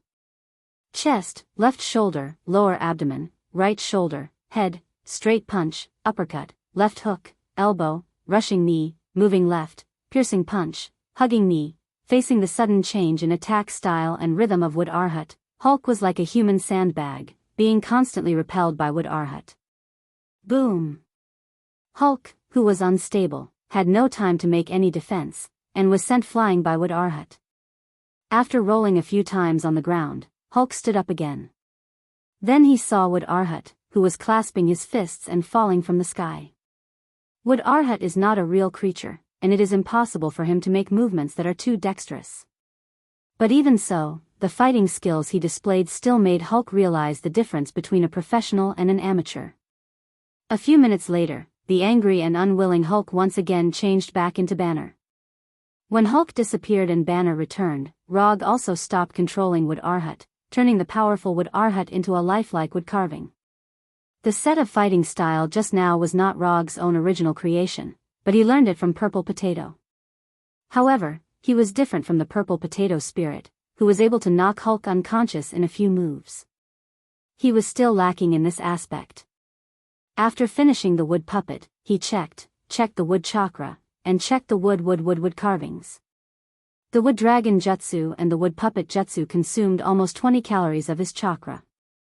The wood dragon technique consumed a little less. After all, it only lasted for a short period of time, so it only used 2 or 3 cal of chakra. The biggest consumption was the wood puppet technique. Just making wood Arhut had already used 2 or 3 cal of chakra, and maintaining wood Arhut's attack used up more than 10 cal of chakra. This was just a 3-meter tall wood Arhut. If it was the wood Arhut of Hashirama that was dozens of meters tall, then the amount of chakra required would be an extremely terrifying number. Rog now really understood why Hashirama needed chakra. Without a large amount of chakra, wood release would not be able to exert such an amazing effect. Wood release is a Kekkei Genkai with a huge gap between the upper and lower limits. People who are good at it can even play with tailed beasts as pets. People who are not good at it can only do some greenery and study the 3 rooms and 2 halls technique. Change your clothes and go back to the car to sleep, we will set off tomorrow. Although Banner can't fully share Hulk's memories now, from those scattered memory fragments, he already knows what kind of person Rog is. This man usually looks kind, but he is crazier than anyone else when it comes to fighting. Banner doesn't know if it's his own illusion, but he feels that Hulk in his body seems to be complaining about something, as pitiful as a 1-ton green baby. When Banner changed into new clothes and returned to the car, Rog summoned a shadow clone and let the shadow clone watch Banner, lest he make any wrong decisions on impulse. Then, he Flying Thunder God went straight home. The hard experience is left to the shadow clone, and the comfortable life is enjoyed by the original body. This is the correct use of the shadow clone. Bathing, eating, playing Berserker's Creed, and then, sleeping. Bronski, who received the serum injection, led a team of heavily armed Special Forces soldiers to raid Gabon College in New York under the arrangement of General Ross. They took away Dr. Samuel Stern, who was also known as Mr. Blue, and all the Banner blood samples in his laboratory. Looking at the Banner blood samples in one cabinet after another, a complicated look appeared on Bronski's face. In a military base in New York. You can't treat me like this, I'm a cell biologist, I want to contact my lawyer. After he was brought to the interrogation room, Dr. Samuel Stern kept repeating his rights. He doesn't look like someone who helped Banner escape. Bronski, who was outside the interrogation room, looked at the anxious Dr. Stern through the one-sided glass and expressed his opinion. There are a lot of Banner's blood samples in his laboratory. Whether he helped Banner escape or not, he is a person who needs to be locked up. And I have a hunch that he can help us. General Ross said casually, quickly deciding Dr. Stone's fate. As for Dr. Stern's identity as a cell biologist, he didn't care at all. After General Ross left, Bronski stood alone in front of the one-sided glass and looked seriously at Dr. Stern, who was getting more and more uneasy inside. After standing motionless like a puppet for more than 10 minutes, Bronski took a deep breath and went directly to the door of the interrogation room. Sir, the general ordered that no one can enter without his permission. The soldier guarding the door said in a serious tone. Then, the soldier felt a severe pain in his heart. Before he could scream, Bronski covered his mouth in advance, and then watched the soldier's pupils begin to dilate. After doing all this, Bronski opened the door, threw the soldier's body in, and went straight to Dr. Stern. How can you kill your own people? Chapter 78. Looking at the soldier's body that was still bleeding on the ground, Dr. Stone shouted loudly, and then he saw Bronski pull out a pistol and point it at his head. What the hell did I do to deserve such rough treatment from you? Under the threat of the pistol, Dr. Stone's tone changed and became extremely gentle. Not what you have done, but what you are about to do. I want to be as strong as Banner. Hearing this, Dr. Stone stood up from his chair and said slowly, it seems that you have injected something. I want to be stronger, stronger than Banner. You should know how strong he is. That's right. He is very strong, just like a god. I want to be like him too. You want to make me as strong as him. Bronski's breathing became heavy, and beads of sweat appeared on his forehead. I don't know what's in your body, but if you mix it up, you might become a monster. As soon as Dr. Stone finished speaking, Bronski came in front of him, grabbed him, and then lifted him with one hand. I didn't say I don't want to. I just need your consent. Without any hesitation, Dr. Stone instantly admitted defeat. Then, under Bronski's lead, the two of them successfully came to the research room in the base.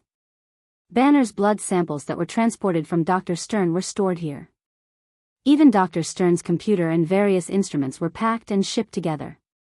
Let's begin. After lying on the operating bed, Bronski said excitedly. A few minutes later, a serious experimental accident occurred in the laboratory. The stored Banner's blood samples were completely destroyed. Dr. Stone was also affected by the explosion and died on the spot, and Bronski's whereabouts were unknown. When General Ross led the soldiers to the laboratory, all they saw was a messy laboratory that was ablaze with raging flames. At this moment, a soldier hurried to General Ross and reported a message in a low voice. Bronski. Early the next morning, after washing up and enjoying a hearty breakfast, Rog's Flying Thunder God returned directly to the pickup truck. Bang! The moment he returned, the shadow clone turned into a cloud of smoke and disappeared. Banner woke up in a daze, and then saw Rog, who was full of energy and had changed his clothes. You have 10 minutes to eat breakfast. Banner sighed silently, then walked out of the car, went straight to the back of the car, opened the cargo box, and picked a few foods at random. At this time, he couldn't care less about personal hygiene. After quickly eating the food in his hand, Banner started the pickup again and drove in the direction of Canada. At noon, Rog used Flying Thunder God to return to the firm, arranged for Erica to go to the bank to withdraw Dr. Banner's money, and then took out the phone from the drawer that he had picked up purely by fate. There were a few missed calls on his phone, all from numbers he had never seen before, and one of them was a text message. The call was from Dr. Ross, and the text was also from her.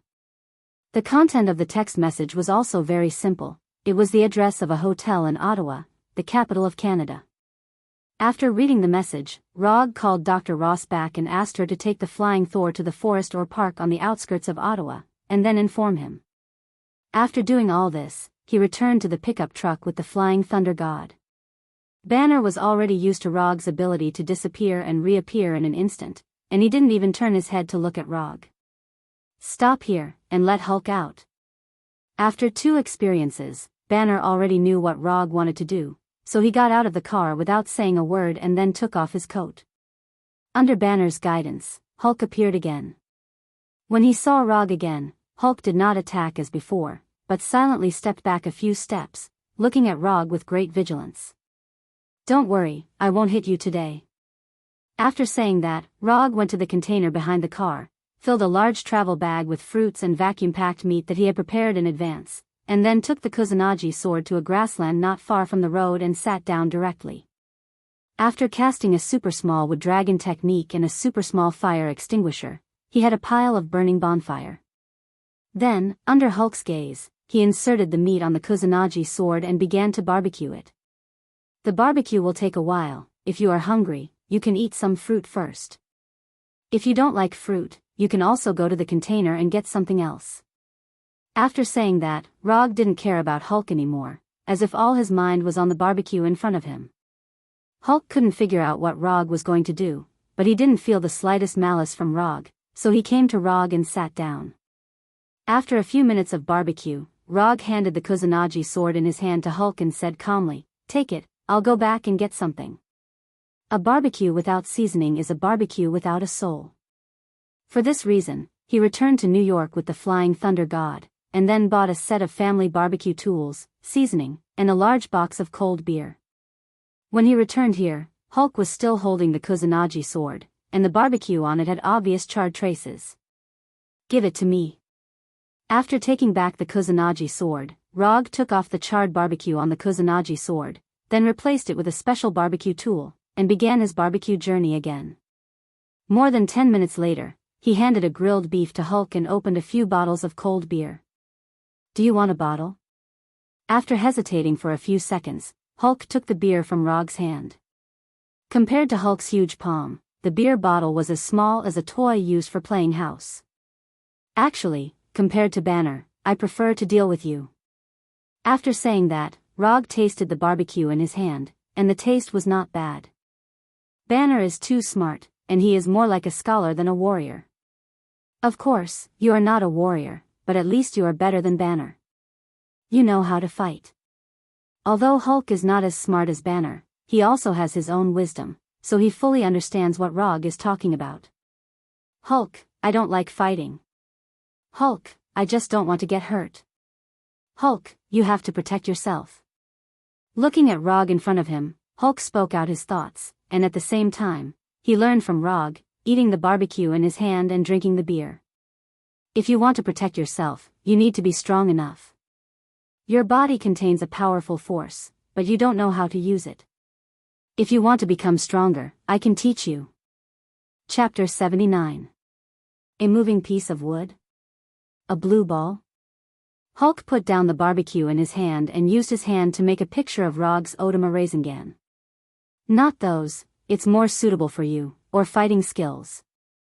Even if Rog is willing to teach Hulk would release and Rasengan, Hulk can't learn it because Hulk doesn't have chakra at all. But even if Hulk has chakra, Rog won't teach him would release and Rasengan. Would release is a bloodline limit, and he can't teach it if he wants to. Rasengan requires superb control of chakra, which is also not suitable for Hulk. If Hulk really has chakra, then the most suitable for him is the peak representative of Taijutsu, Hashiman Tanku. Hulk opening the Hashiman Tanku, this picture is very exciting. Taijutsu? Hulk doesn't know what Taijutsu is. Taijutsu is relying on the body to attack directly. Your usual attack style belongs to Taijutsu. Taijutsu is just a name. If you like, you can also call it close combat, or fighting. After eating the last piece of barbecue on the barbecue, Rog stood up and came in front of Hulk. At this time, although Hulk is sitting on the ground, he is not much shorter than Rog. Just as he was about to stand up, Rog stopped him. "Just sit down. Because of time, I can't show you in person, but I can teach you in another way. Relax your mind, don't resist. As soon as his voice fell, Rog's eyes turned into 3 Tomo Sharingan. After seeing Rog's Sharingan, Hulk recalled some bad memories. I will leave you with an illusionary teaching scene. This illusion will not harm you. When you have time, or when Banner masters the body, you can take the time to learn it. Although Hulk doesn't understand what an illusion teaching scene is, he believes in his intuition at this time. He believes that Rog will not hurt him. With Hulk's active cooperation, Rog smoothly left an illusion teaching scene in his mind. In order to permanently engrave this illusion teaching scene in Hulk's memory, Rog used Sharingan's eye power to the limit for the first time. The scene created by Genjutsu is permanently engraved in the memory of the target. This is a trick he learned by accident when he recently studied Sharingan Genjutsu. He originally intended to develop a Genjutsu that could make the target permanently trapped in an illusion, but the result failed without suspense. When the power of the Sharingan he left in the target's body is exhausted, the target will get rid of the illusion and their consciousness will return to the real world. Although of the research and development of Genjutsu, of course. This little trick is a small skill is of Genjutsu of Genif of Genjutsu is of Genif of his of Genif is of him. For this reason, he even gave this little technique, which could not be directly used in battle, a very simple name. Genjutsu. Because there is no need to maintain the illusion all the time, and there is no need to isolate the target's perception of the outside world, the consumption of this Genjutsu is not very large. The only thing to pay attention to is to constantly strengthen this illusion so that the target permanently remembers everything in the illusion, rather than being completely blurred after a period of time like a dream. The illusion that Rog created for Hulk at this time is a ring the size of a football field. There are 2 Hulks fighting in the ring. These 2 Hulks are proficient in boxing, Muay Thai, Sanda, Israeli fighting techniques, Brazilian Jiu-Jitsu, and the SCARS fighting system of the United States Special Forces. They will not be tired or injured, and they will fight over and over again. Simply put, this is like a real-life fighting teaching video created with Hulk as the standard. As for how much Hulk himself can learn from it, it depends on Hulk's own comprehension ability. After permanently engraving this illusion teaching scene in Hulk's memory, Rog's eyes also returned to their normal appearance. You should learn this first. If there is a chance in the future, I will teach you a top body technique called Hashimantanku. Although he said this, Rog himself still does not know Hashimantanku. And more importantly, he does not know how to let Hulk have chakra. Although Hulk does not know what Hashimantanku is, his intuition tells him that it must be a very powerful body technique. In the following time, after Rog and Hulk finished all the remaining barbecue and fruit, Rog finally received a call from Dr. Ross. Get up, I will take you to a place. Not long after Hulk stood up, Rog locked onto the flying Thor kunai in Dr. Ross's hand, and then disappeared with Hulk. After hanging up the phone, Dr. Ross held the flying Thor kunai anxiously and constantly turned her head to look around. According to Rog's instructions, she took the flying Thor kunai and came to a forest on the outskirts of Ottawa. Just as she was thinking about when Rog and Banner would appear, she saw a green giant suddenly appear in front of her. Banner, although Dr. Ross knew that Banner would turn into a green giant, after seeing Hulk with her own eyes, she couldn't help but take a few steps back. After bringing Hulk over, Rog did not look at Dr. Ross, but directly opened the system's commission page. Commission content: stop Hulk from destroying New York and send him to Canada. Commission status: completed. Commission reward: 50 ninja coins. Ninja coins not consumed: 74. After confirming that the system's commission had been completed, Rog turned to Hulk and said, "Let Banner come out.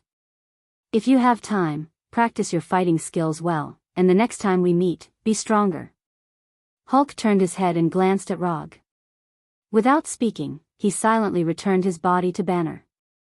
When Hulk turned back into Banner, Dr. Ross trotted over and hugged Banner, whose clothes had been completely torn. "The commission is over, you can return the kunai to me." Rog had just taken the flying Thor kunai from Dr. Ross when his cell phone rang. The caller was an unfamiliar number. After connecting, he heard Natasha's voice. "What the hell did you do? Why did another green giant appear?" Wait, why are you in Canada? You were just. Rog did not answer Natasha and hung up the phone directly. This is why he doesn't want to carry a mobile phone with him. These electronic products violate his privacy too much. Another green giant? Is it abomination? Glancing at Banner and Dr. Ross, who were hugging each other tightly, Rog coughed softly and then said silently, "S.H.I.E.L.D. has located here. If you don't want to be caught again, I suggest you leave here immediately." Chapter 80. After reminding Banner and Dr. Ross, Rog left with the Flying Thunder God. As for what Banner and Dr. Ross will do in the future, it has nothing to do with him. And with Hulk around, they won't be in any danger. Rog first teleported back to the location of the pickup truck, took the Kusanagi sword and several other equipment, and then teleported back to the office in New York. As soon as he returned to the office, his cell phone rang again. General Ross has just informed us that the new green monster is not Hulk, but Bronsky, who has been injected with Banner's serum. He has applied for assistance from S.H.I.E.L.D. and the director has agreed to his request. Natasha didn't dwell on the fact that Rog had just hung up on her and quickly introduced the current situation. And then? What does this have to do with me? After hearing Rog's answer, Natasha suddenly froze for a moment, and then remembered that Rog was just a private detective who was commissioned, not an agent of S.H.I.E.L.D. We can make a commission, and the price will not be lower than Banner's. Not interested. After that, Rog hung up the phone again. Although the abomination has appeared, he has no interest in stopping the abomination. Even if S.H.I.E.L.D. is willing to pay for it, he is not interested. The trouble he caused, he has to solve it himself. After putting the Kusanagi sword and the round fan back into the psychic scroll, he turned on the TV in the office and then turned to the current affairs news channel. After transforming into the abomination, Bronsky originally planned to destroy the base's laboratory and then leave with Dr. Stone. But because of a small mistake, the laboratory exploded and Dr. Stone was killed on the spot. Bronsky felt a little sorry for Dr. Stone's tragic experience for a second or two, and then he used his own tyrannical strength to force his way out of the base. If Bronsky had left New York, General Ross wouldn't have been able to find him for a while. He didn't know if it was because of the influence of the serum or because of the absolute confidence brought by the sudden increase in strength, but instead of fleeing like Banner, Bronsky took the initiative to show up and unscrupulously vented the powerful strength he had just gained in downtown New York. Thus, General Ross's army fought against the abominations. Fighting the abominations in the densely populated city of New York was not a wise decision for General Ross. They couldn't use weapons of mass destruction in the city, nor could they mobilize troops on a large scale. With the warriors under his command alone, it was absolutely impossible to stop abomination, so General Ross quickly made a decision and applied to S.H.I.E.L.D. for assistance. Then S.H.I.E.L.D.'s request for help came to Rog. Due to his outstanding performance in Culver University, everyone regarded him as the best candidate for this mission. However, they did not expect that Rog would directly reject them. Reading the news report, Rog leisurely drank his frozen Coca-Cola and considered whether he should go to the VIP front row to see the abomination with his own eyes. But in the end, he gave up on the idea and asked Erica to order takeout for him. 20 minutes later, the door of the firm was pushed open. But what came in was not the takeout guy that Rog imagined, but Natasha, who was wearing a S.H.I.E.L.D. uniform. And in Natasha's hand, she was holding the takeout that should have been delivered by the takeout guy. Bronsky now has power that is no weaker than Hulk. If he is allowed to continue like this, all of New York will be destroyed. After saying that, Natasha put the takeout in her hand in front of Rog, and then continued, "I know you don't have much affection for S.H.I.E.L.D., but the ordinary people outside need your help now. Okay, don't kidnap me with these so-called righteous acts. It's you who want to maintain world peace, but it's also you who are creating threats. If you hadn't been thinking about mastering the power that doesn't belong to you all day long, the monsters outside wouldn't have appeared."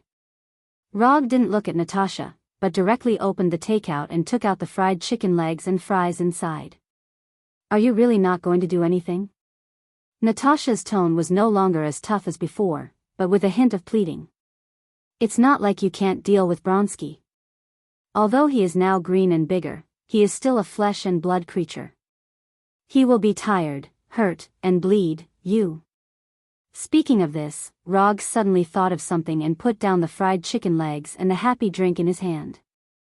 A flesh and blood creature with its own consciousness. This guy should meet the standards of a psychic beast. In order to confirm his thoughts, he deliberately opened the system's introduction to the psychic blood contract scroll and carefully browsed through it. From Natasha's point of view, Rog seemed to be thinking about something seriously. She couldn't see the system page that appeared in front of Rog at all. It's not that I can't accept the commission, but I have a condition. After subduing this guy, he will belong to me. Okay. As long as you can subdue Bronsky, you can do whatever you want with Bronsky, S.H.I.E.L.D., and the military will never ask. After hearing Rog's words, Natasha agreed without thinking. After getting Natasha's guarantee, Rog exchanged a commission scroll from the system. When Professor Ross started the commission, he used up the last commission scroll. The reward is $100 million. You can write the rest yourself.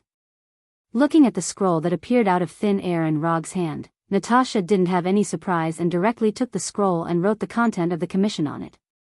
Commission content: subdue Bronsky, abomination. Commission status: incomplete. Commission reward: 30 ninja coins. When Natasha finished writing the scroll, a new commission task appeared on the system's commission page. Compared with Hulk, the system's evaluation of abomination is obviously much lower, and the reward given is not even half of Hulk's. Abomination's ranking is not good. Of course, this may also be the system's judgment after re-evaluating his current strength. Although 30 ninja coins is not very rich, it is enough for him to make this trip. And what he really wants now is not ninja coins, but a psychic beast that belongs to him.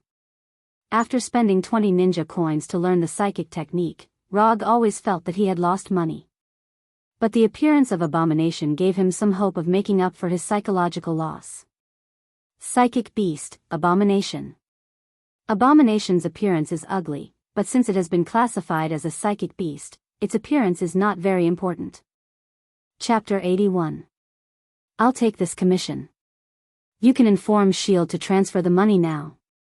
After that, Rog left the office directly with the Flying Thunder God and came to the roof of a building near Abomination.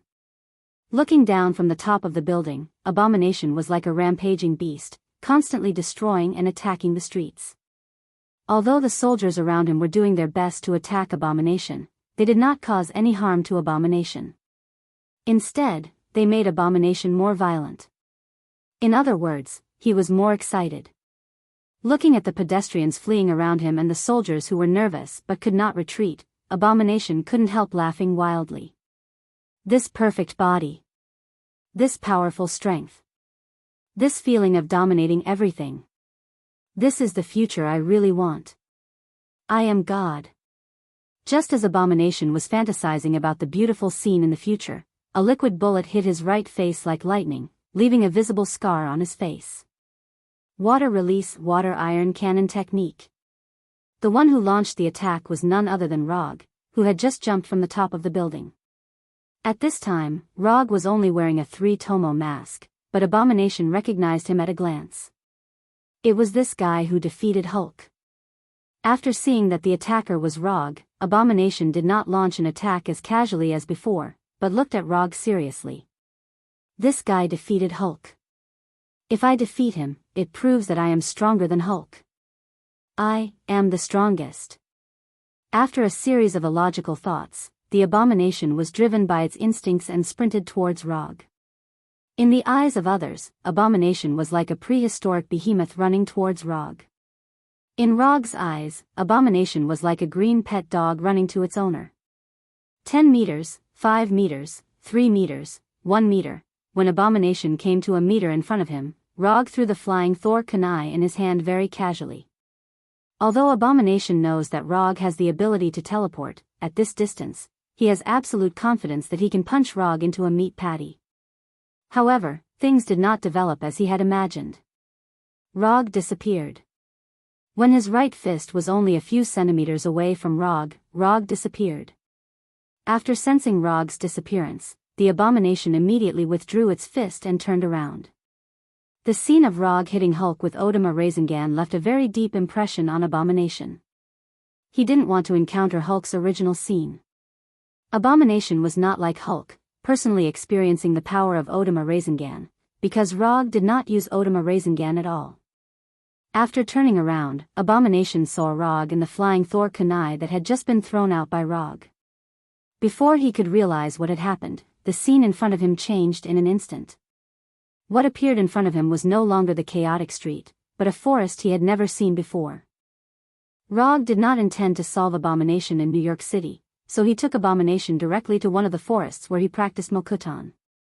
Throwing out the Flying Thor kunai, Flying Thunder God's second stage, leaving the Flying Thor technique on Abomination, and then teleporting them here together. Before getting the immortal body, Rog's mastery of the Flying Thor second stage was not particularly proficient, so he rarely used the Flying Thor second stage in battle. But after getting the immortal body, he found that his mastery of the Flying Thor second stage had an inexplicable improvement. Now as long as he wants, he can Flying Thunder God's second stage anytime and anywhere, and he doesn't have to worry about the possibility of failure. After bringing Abomination to this unknown forest, Rog did not give him any time to think and directly used Mokuton Wood Dragon technique. A long hook-nosed wood dragon, more than 10 meters long, emerged from the ground and completely entangled Abomination with lightning speed. Like Hulk, Abomination didn't take this wood dragon to heart at first, but he soon found that his thoughts were a little too naive. "Don't struggle, unless I'm willing to let you out, you can't break free." After saying that, Rog also let the wood dragon bite Abomination hard. Although this will not cause any harm to Abomination, Rog still did it. For no reason, just to provoke Abomination. His physical strength was rapidly disappearing uncontrollably, and the wood dragon was getting tighter and tighter. It wasn't until this time that Abomination finally understood why S.H.I.E.L.D. had entrusted Rog to capture Hulk. In terms of results, Abomination's speculation was correct. But in terms of the actual situation, Hulk was a little worse than he is now. After all, what Hulk enjoyed at the beginning was not the wood dragon technique, but one Odama Rasengan after another. "I won't talk nonsense with you. I have a contract scroll here. After signing it, you will be my psychic beast. When I need you, I will summon you to come out and fight for me. In return, you will have a certain amount of freedom and will not be hunted down by S.H.I.E.L.D. and General Ross." Rog took out the psychic blood contract scroll that the system gave him last time and opened the side that needed to be signed. "Sign your head." Although Abomination didn't know what a psychic beast meant, he knew very well that this blood contract must not be signed. Signing it would be worse than death. Whether you like it or not, you have to sign it today. As soon as his voice fell, Rog increased his chakra output and accelerated the speed at which the wood dragon absorbed Abomination's physical strength. It didn't take long for Abomination, who was originally active as if injected with stimulants, to become extremely weak, and his whole body exuded a dying aura. When the wood dragon left Abomination, the nearly 4-meter-tall Abomination fell forward uncontrollably, making a low sound of falling to the ground. "I'll ask you again, are you going to sign it or not?" Even though the Abomination couldn't even stand up, he still expressed his opinion clearly.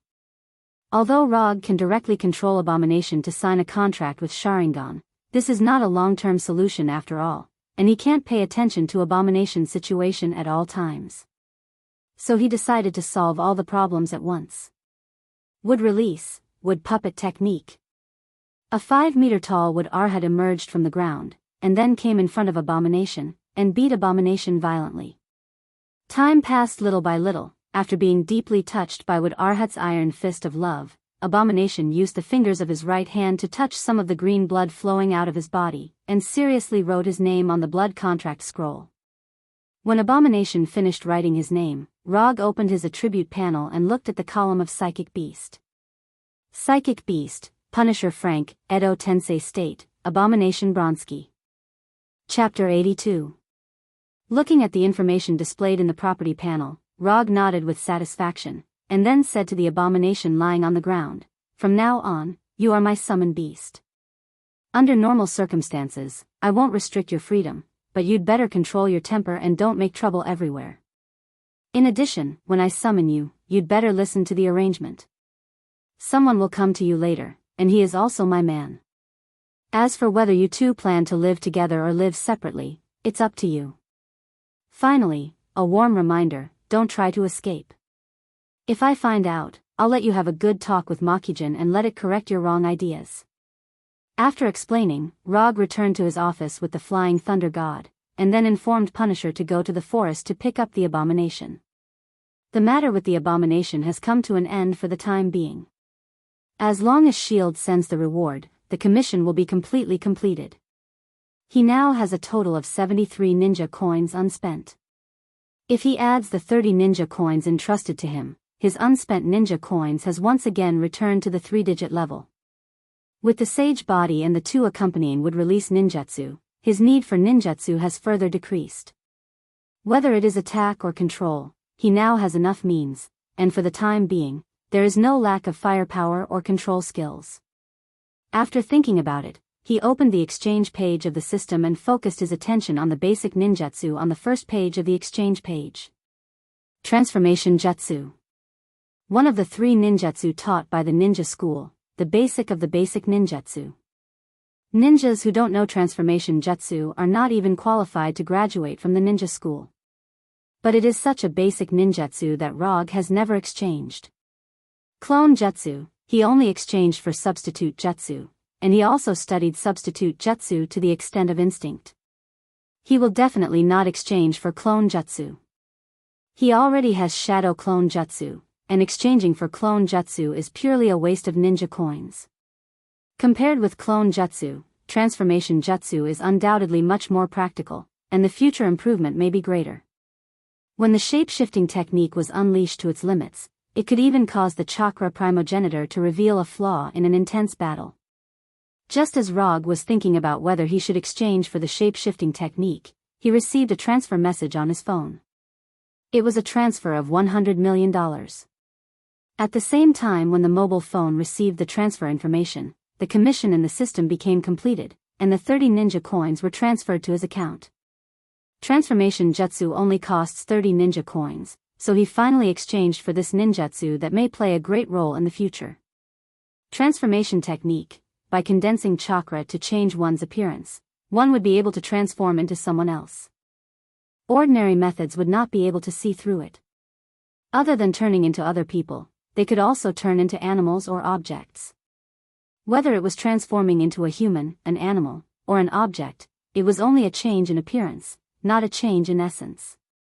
This meant that even if he transformed into Hulk's appearance, he would not have the same physique and strength as Hulk. For special agents or spies, the transformation technique could be considered a rare divine skill. But for Rog, who likes to fight head-on, the biggest meaning of the transformation technique is to confuse the enemy. After confirming the chakra operation of the shape-shifting technique, he began his first shape-shifting technique. Bang! When the white smoke dissipated, the person sitting on the chair became Natasha, who Rog had just seen. Just by looking at the appearance, there is no problem. But this jutsu is a bit too weak. The effect of the jutsu will be lifted if I endure a little bit of a violent attack. It is enough to scare people. As for the rest, Rog stopped the messy thoughts in his mind and lifted the effect of the shape-shifting technique. Time flew, and a year passed in the blink of an eye. During this year, Rog continued to receive some commissions from time to time as usual to earn some ninja coins for himself. Most of the time, he spent on the study and mastering of the 2 Kekkei Genkai Sharingan and would release, making these 2 Kekkei Genkai a part of himself. After the end of the day's practice, Rog opened his property panel and looked at his current status. Host, Rog Profession, Ninja Talent, No Seal Technique, 7 Attribute Chakra Kekkei Genkai, 3 Tomo Sharingan, Would Release Physique, Senja Body, Senja Hashirama, Ninjutsu, Substitution Jutsu, Body Flicker Jutsu, Hold Jutsu, Shadow Clone Jutsu, Flying Thunder God, Level 2, Chakra Perception, Rasengan, Self-Taught, Odama Rasengan, Self-Taught, Summoning, Transformation Wood Release, Wood Dragon Technique, Wood Human Technique Lightning Release, Chidori, Chidori Sharp Spear, Chidori Flow Fire. Release, Grand Fire Annihilation Water Release, Water Iron Cannon Genjutsu, Dark Walk Sharingan Genjutsu, False Memory Taijutsu, Strange Strength Chakra Mount, One Tail Summon Beast, Punisher Frank, Edo Tensei, Abomination Bronski Unconsumed Ninja Coins. 256 Ninjutsu hasn't changed much, it's still the same ninjutsu from a year ago.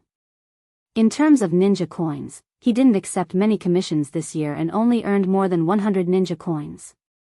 ROG originally intended to let Punisher and Abomination accept the commission together, but he found that the system perfectly avoided this loophole. If he didn't accept and execute the commission himself, the system wouldn't pass it at all. Even if he accepted the commission and arranged Punisher and Abomination to do it, the system would cancel the commission that has passed the judgment and deduct 5 ninja coins from him.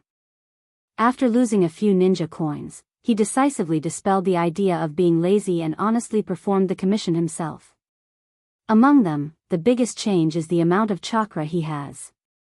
According to his judgment, with the Senju body, he should be able to get more than 100 calories of chakra after 1 year of practice. But he found that he somewhat underestimated the Senju body from Hashirama. In the past year, his chakra amount has successfully increased from 102 calories to 300 calories. Then, the system changed the measurement unit of chakra amount to tael. As for the current chakra amount, it's equivalent to a Chibi Shikaku's chakra amount, or Kyubi Karama's chakra amount or Jubi's 1 tael. He can't judge for the time being. The increase in chakra amount also brought another benefit. The power of the ninjutsu he can use now is far beyond the power of a year ago. In other words, he was now even stronger than before. Chapter 83. Although he now has 256 ninja coins, ROG doesn't have any ninjutsu or items that he particularly wants to exchange for. Even the commission scrolls that he usually consumes the fastest, he still has 5 of them, so he won't have any need to exchange for them in a short time.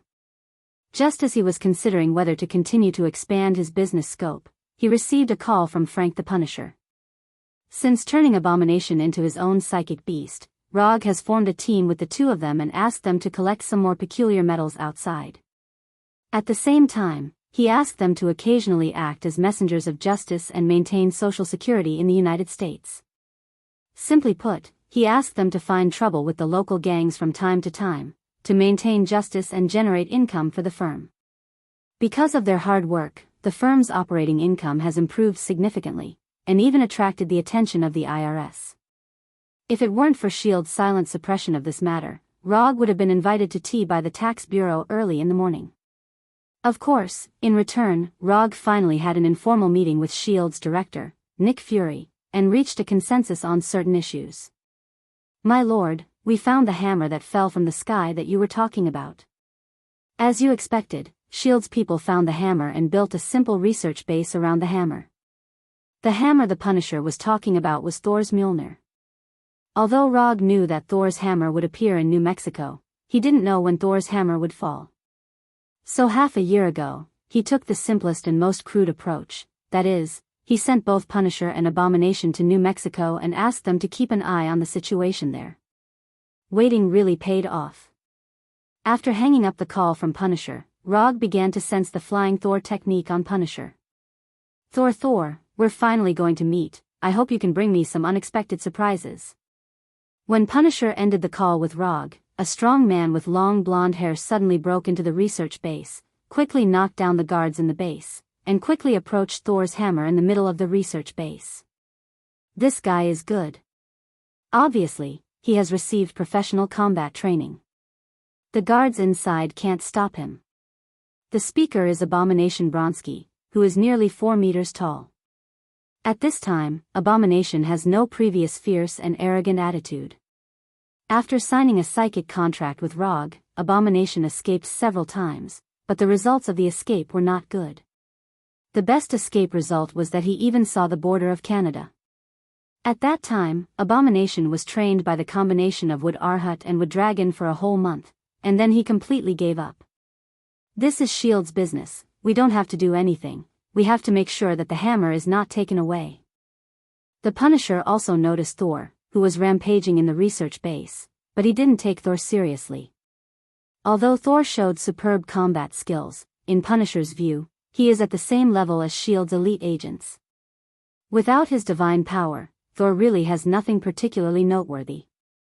Not only does he not have the power of Thor, but he doesn't even have the super strength and physique that an Asgard should have. Just as Thor invaded the research base, several lightning bolts suddenly flashed in the dark night sky, followed by heavy rain. One person go to the commanding heights, bring a weapon. At this time, the person in charge of this research base is none other than Agent Coulson. Although Thor's invasion caught S.H.I.E.L.D. by surprise, S.H.I.E.L.D. is a professional agency after all. The entire base instantly entered a state of alert, and more agents were chasing Thor. What's the situation? After issuing the order, Coulson came to the command room and asked. The hammer emitted a huge amount of electromagnetic waves. The system can't record it. The equipment can barely maintain it. The interference from this thing is too great. After listening to the report, Coulson took out the walkie-talkie and said, Barton, talk? Sir, do you want me to stop him? Or do you want to send more people to kill him? Barton stood in the basket of a crane and said calmly while pulling the composite bow in his hand. Wait for my order. Coulson did not issue an order to attack and walked quickly in Thor's current direction. After knocking down all the S.H.I.E.L.D. agents on the road, Thor finally came to the center of the research base, only a few meters away from Thor's hammer. Looking at Thor's hammer, Mjolnir, who has been with him for more than 1,000 years, a gratified smile appeared on Thor's face. As long as I can lift Thor's hammer again, I can regain the power of Thor. I am Asgard's Thor. Just when Thor thought he was about to end the test given to him by Odin, a strong black man more than 2 meters tall suddenly appeared in front of him and then gave him a heavy punch, knocking him to the ground. You're quite big. Thor, who was knocked down, quickly stood up and said, but I've knocked down bigger ones. As soon as his voice fell, Thor's right fist hit the big black man in the face and the two instantly fought. While Thor and the big black man were fighting inextricably, Rog also teleported to the front of the two Punishers. Sir, are we going to join the battle too? Abomination immediately asked after seeing Rog appear. Although he had been severely trained by Arhut and Wood Dragon for a month, Abomination was still the same Abomination who was eager to fight. But before the battle, he would ask for Rog's permission. No, I'll take care of things here. You can continue with your previous entertainment activities. The entertainment that Rog mentioned was the work of the Punishers and Abominations to generate income for the firm. For them, this is a job that will make both of them happy.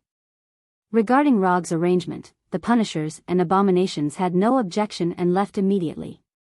Looking at Thor, who was hugging and rolling with the big black man in the mud, Rog silently used chakra to perceive Thor's state. This seal is ridiculously strong.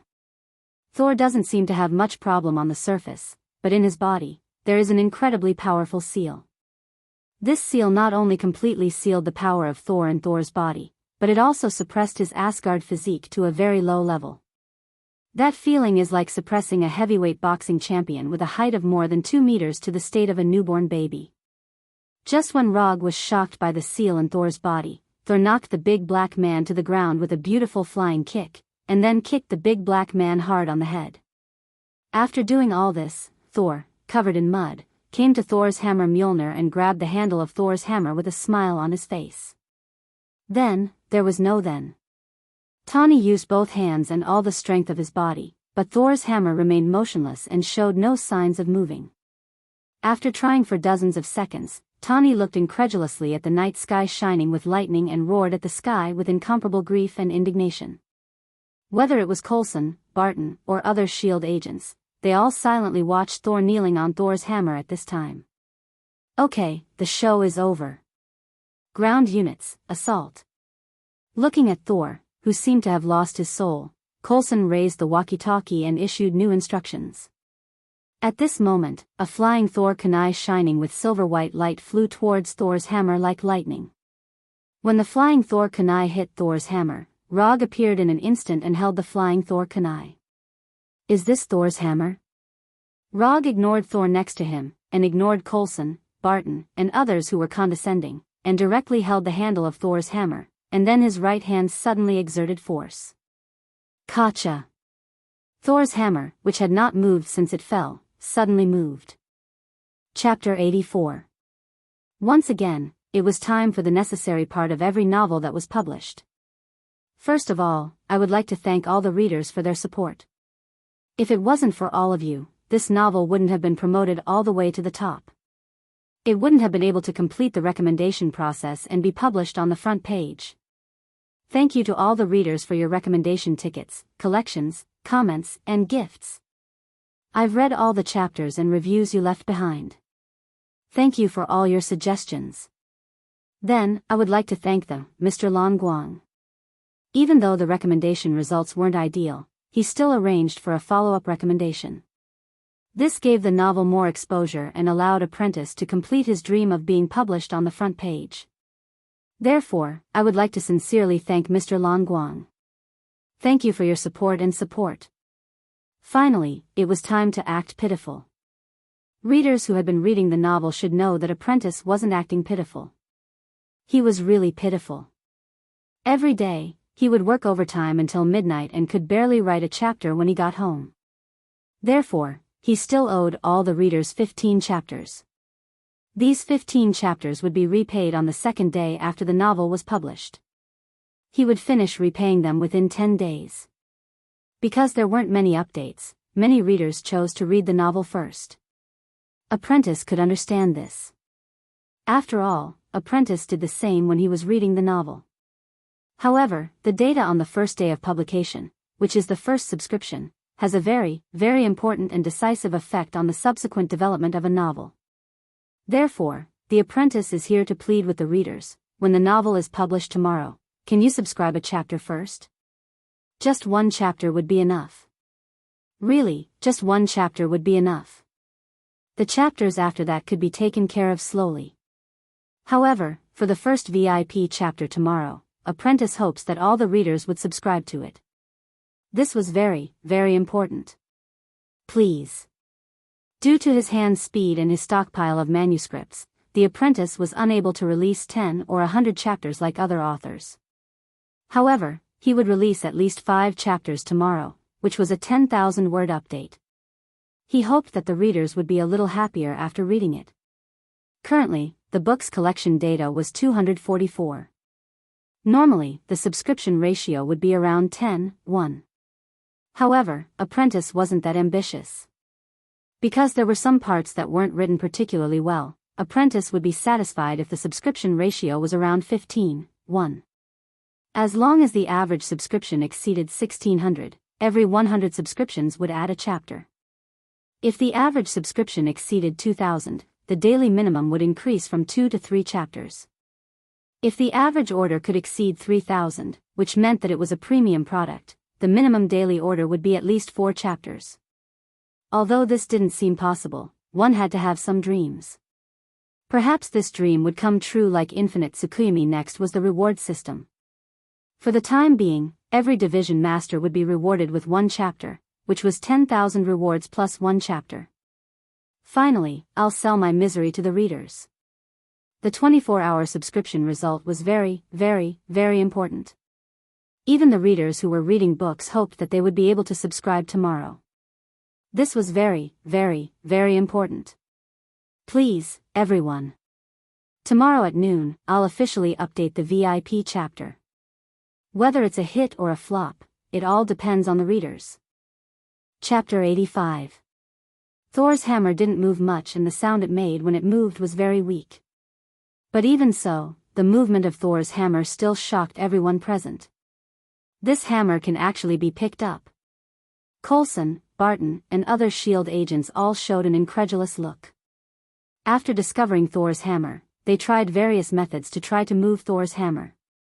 But no matter what method they used, Thor's hammer didn't show any signs of movement, as if it was connected to the whole earth. Coulson, Barton, and others just felt incredible, but as the former owner of Thor's hammer, Thor was completely shocked at this time. No one knows Thor's hammer better than him. It is precisely because of this that he was shocked by the scene in front of him. In Thor's memory, except for himself and Odin, no one can lift Thor's hammer. I have really been abandoned, even Thor's hammer is not willing to recognize me.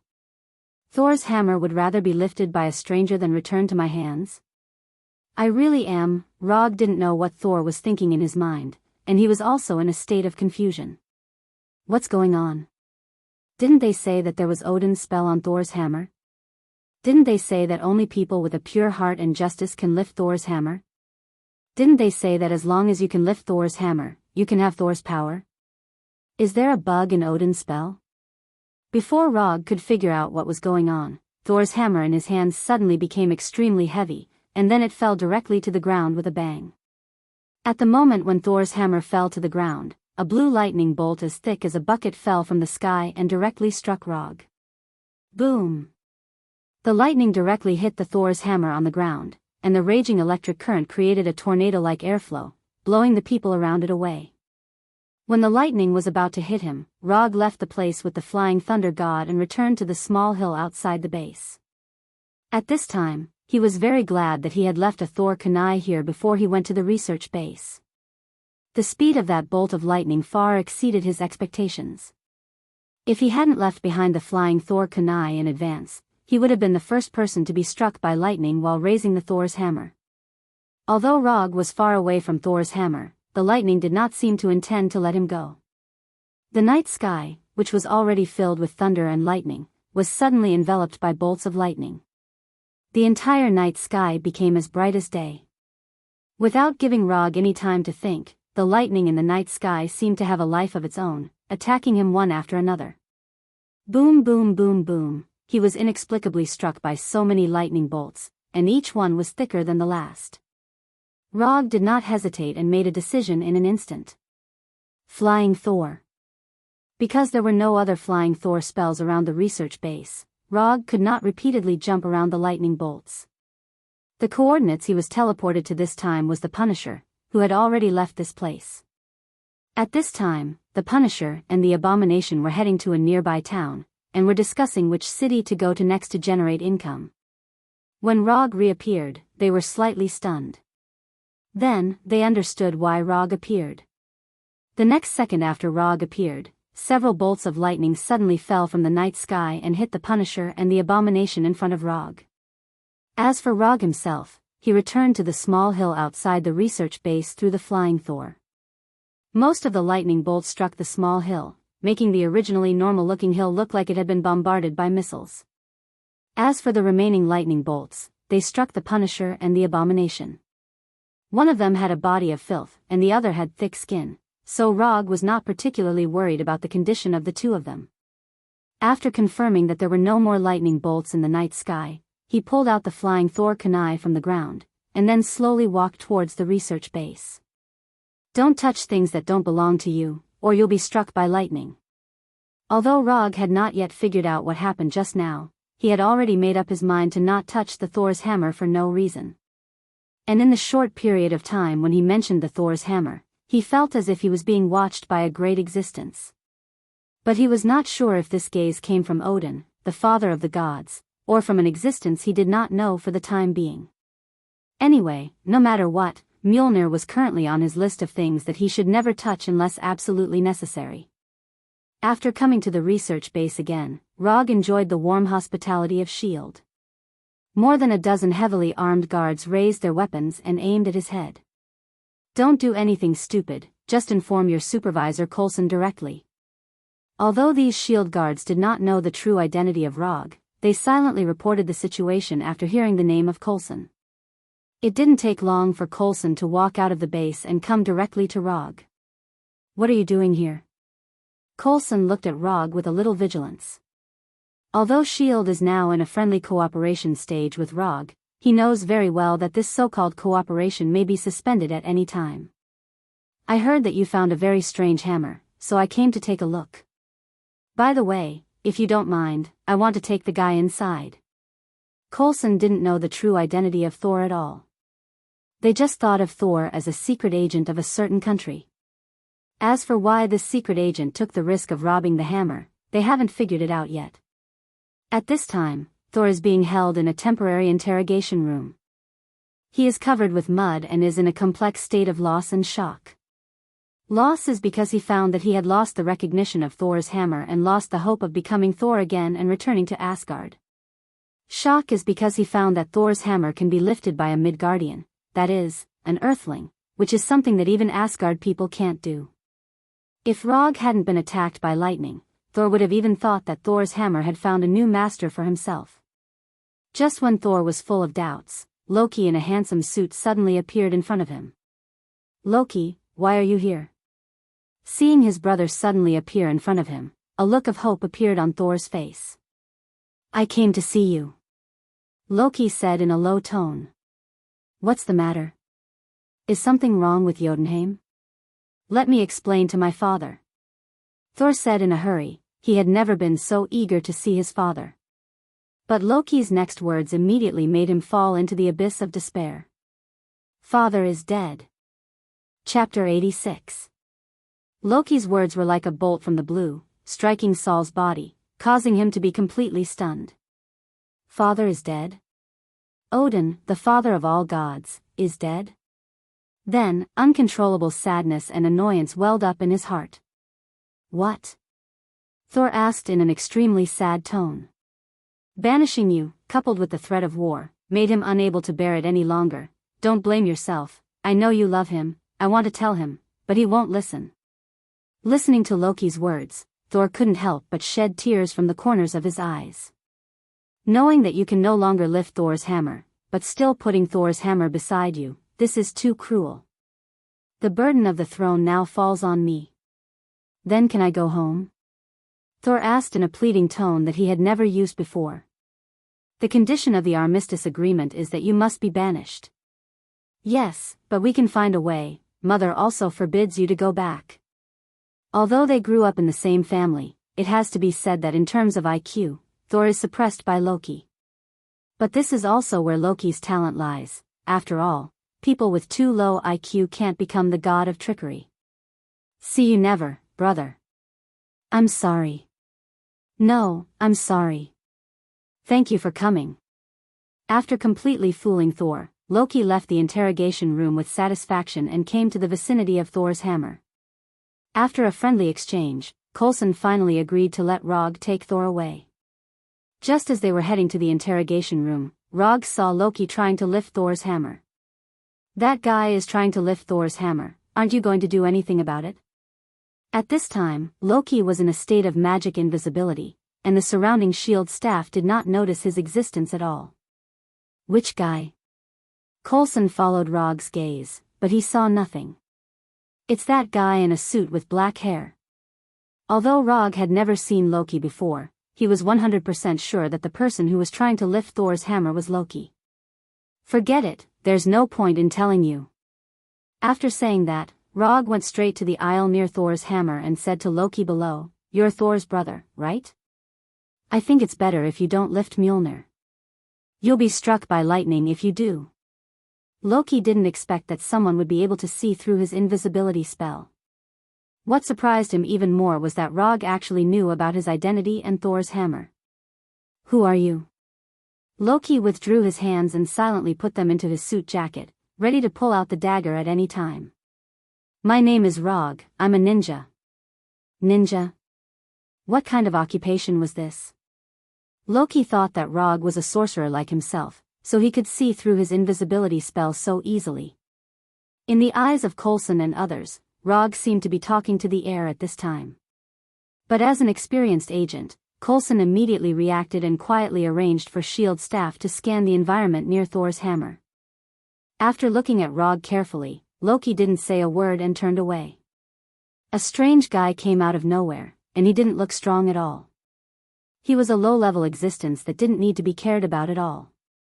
Rog didn't stop Loki from leaving, but silently observed the energy around his body that couldn't be detected by the naked eye with Sharingan, and memorized the way this energy worked that he had never seen before.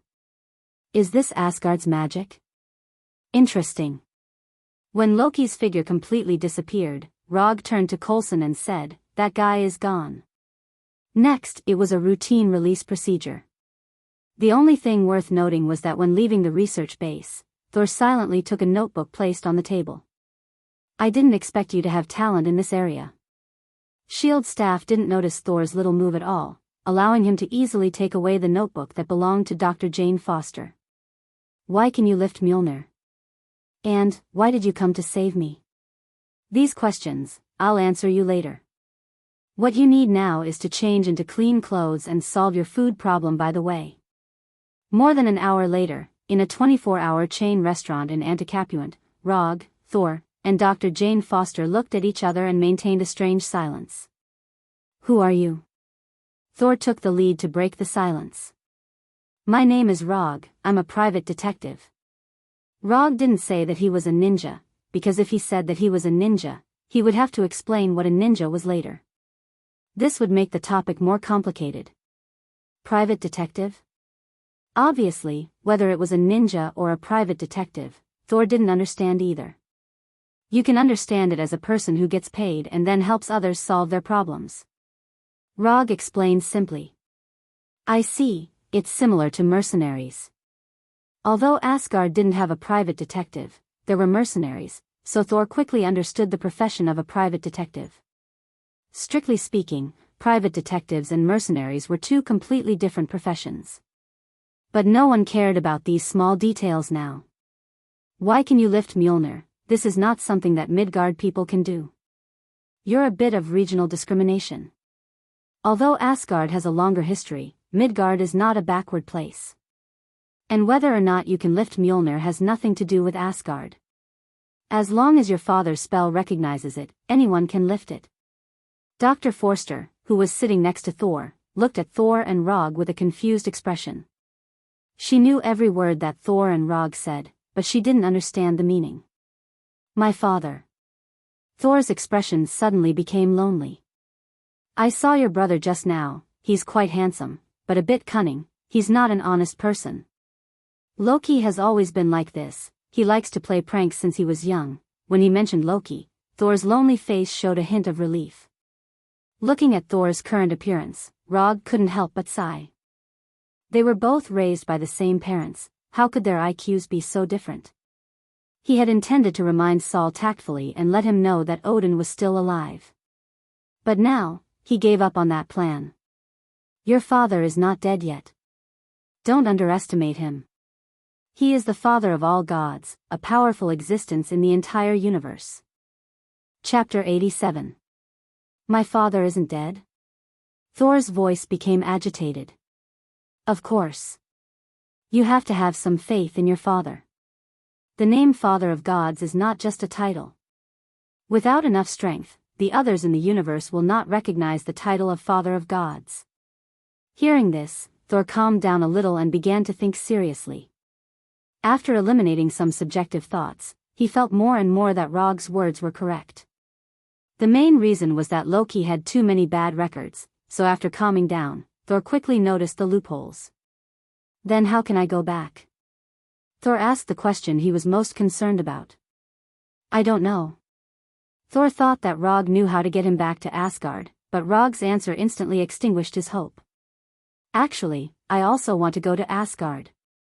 So if you find your own strength, I hope you can bring me along. The reason why Rog said so much to Thor was purely because he also wanted to go to Asgard and see a world outside of Earth. The universe is so big, I want to see it. In addition, he also wanted to go to Asgard to see a civilization that was completely different from Earth, especially when it came to combat and magic. You want to go to Asgard? That's right. Looking at Rog's serious face, Thor seriously thought about it. Bringing a Midgardian to Asgard was not in line with Asgard's rules, but it was not a particularly serious matter. After thinking seriously for a few minutes, Thor finally made a decision. If I can return to Asgard, I can bring you along. However, I have a condition. I hope you can protect the people here from harm during this period of time. Although Thor was not as smart as Loki, he had lived with Loki for more than 1,000 years after all. So after figuring out some things, he knew what Loki would do next. After losing Thor's power for a few days, he finally began to understand what Odin had often told him before, the responsibility of being a king. No problem. Not to mention just protecting the people here, even if Thor asked him to deal with Loki, he would not refuse. After reaching an agreement with Thor, Rog left the restaurant and booked a room in the town's best hotel, and paid the room fee for a week in one lump sum. Rog wanted to book a room for Thor, but after thinking of Thor's Dr. Jane Foster, he silently gave up the idea. With Thor's appearance, even if he was unfamiliar with the place and had no money, he would never live on the streets. After all, This kind of man with a strong body, handsome face, and long blonde hair was very popular with the opposite sex in this country. In the next few days, Thor stayed with Dr. Jane Foster, teaching Dr. Jane Foster about the universe, and at the same time, trying to learn about the Earth. In the evening, Thor usually stayed with Dr. Jane Foster. During the day, he would appear beside Rog. Although he had lost the power of Thor that he was proud of, and Asgard's innate strong physique had been suppressed to the level of ordinary people, Thor did not sink because of this. It was because he was now in the weakest period of his life that he needed strength more. Although he did not have the strength of the past, Thor quickly adapted to his current state and showed the fighting qualities that a top warrior should have. That punch just now was good, as expected of Asgard's former Thor. In order to make the battle more fair, Rog did not use chakra, nor did he open Sharingan. Your fighting skills are also very good, and there are not many people in Asgard's royal guards who can have your skills. While Rog and Thor were learning from each other, Thor's friends, 3 warriors of Sengoku and Sif, came to Earth with the help of Heimdall. If possible, Sif and others would not want to go to Earth in a way that violates the king's orders. But there is no other way. Who told Loki to sit on the throne of Asgard now? The huge energy of Bifrost connecting the 2 worlds not only attracted the attention of S.H.I.E.L.D., but also Rog's attention. That thing just now should be Bifrost. It looks like someone is looking for you. Rog pointed to the funnel-like spiral cloud in the distance. Yes, it's Bifrost that is teleporting. Thor's eyes instantly became serious, looking at the spiral cloud in the distance with a dignified expression. Thor thought that the person who came this time was sent by Loki, but when he saw that it was Sif and others who were teleporting, the dignified expression on his face disappeared in an instant. In Asgard, in addition to his parents and Loki, he trusts the 3 warriors of Sengoku and Sif the most. However, before he had time to talk to Sif and others, Bifrost opened again, sending the real enemy over. At the end of Bifrost's second teleportation, Rog used Chakra's perception to perceive the target of the teleportation. This almost cheat-like energy intensity is worthy of the destroyer specially built by Odin. Get ready for battle, the destroyer is here. Rog silently reminded Thor. When the flying dust raised by the teleportation gradually dissipated, Coulson and others, who had rushed over, finally saw the true appearance of the destroyer. Is it a robot made by Stark? I don't know, that guy wouldn't tell me anything.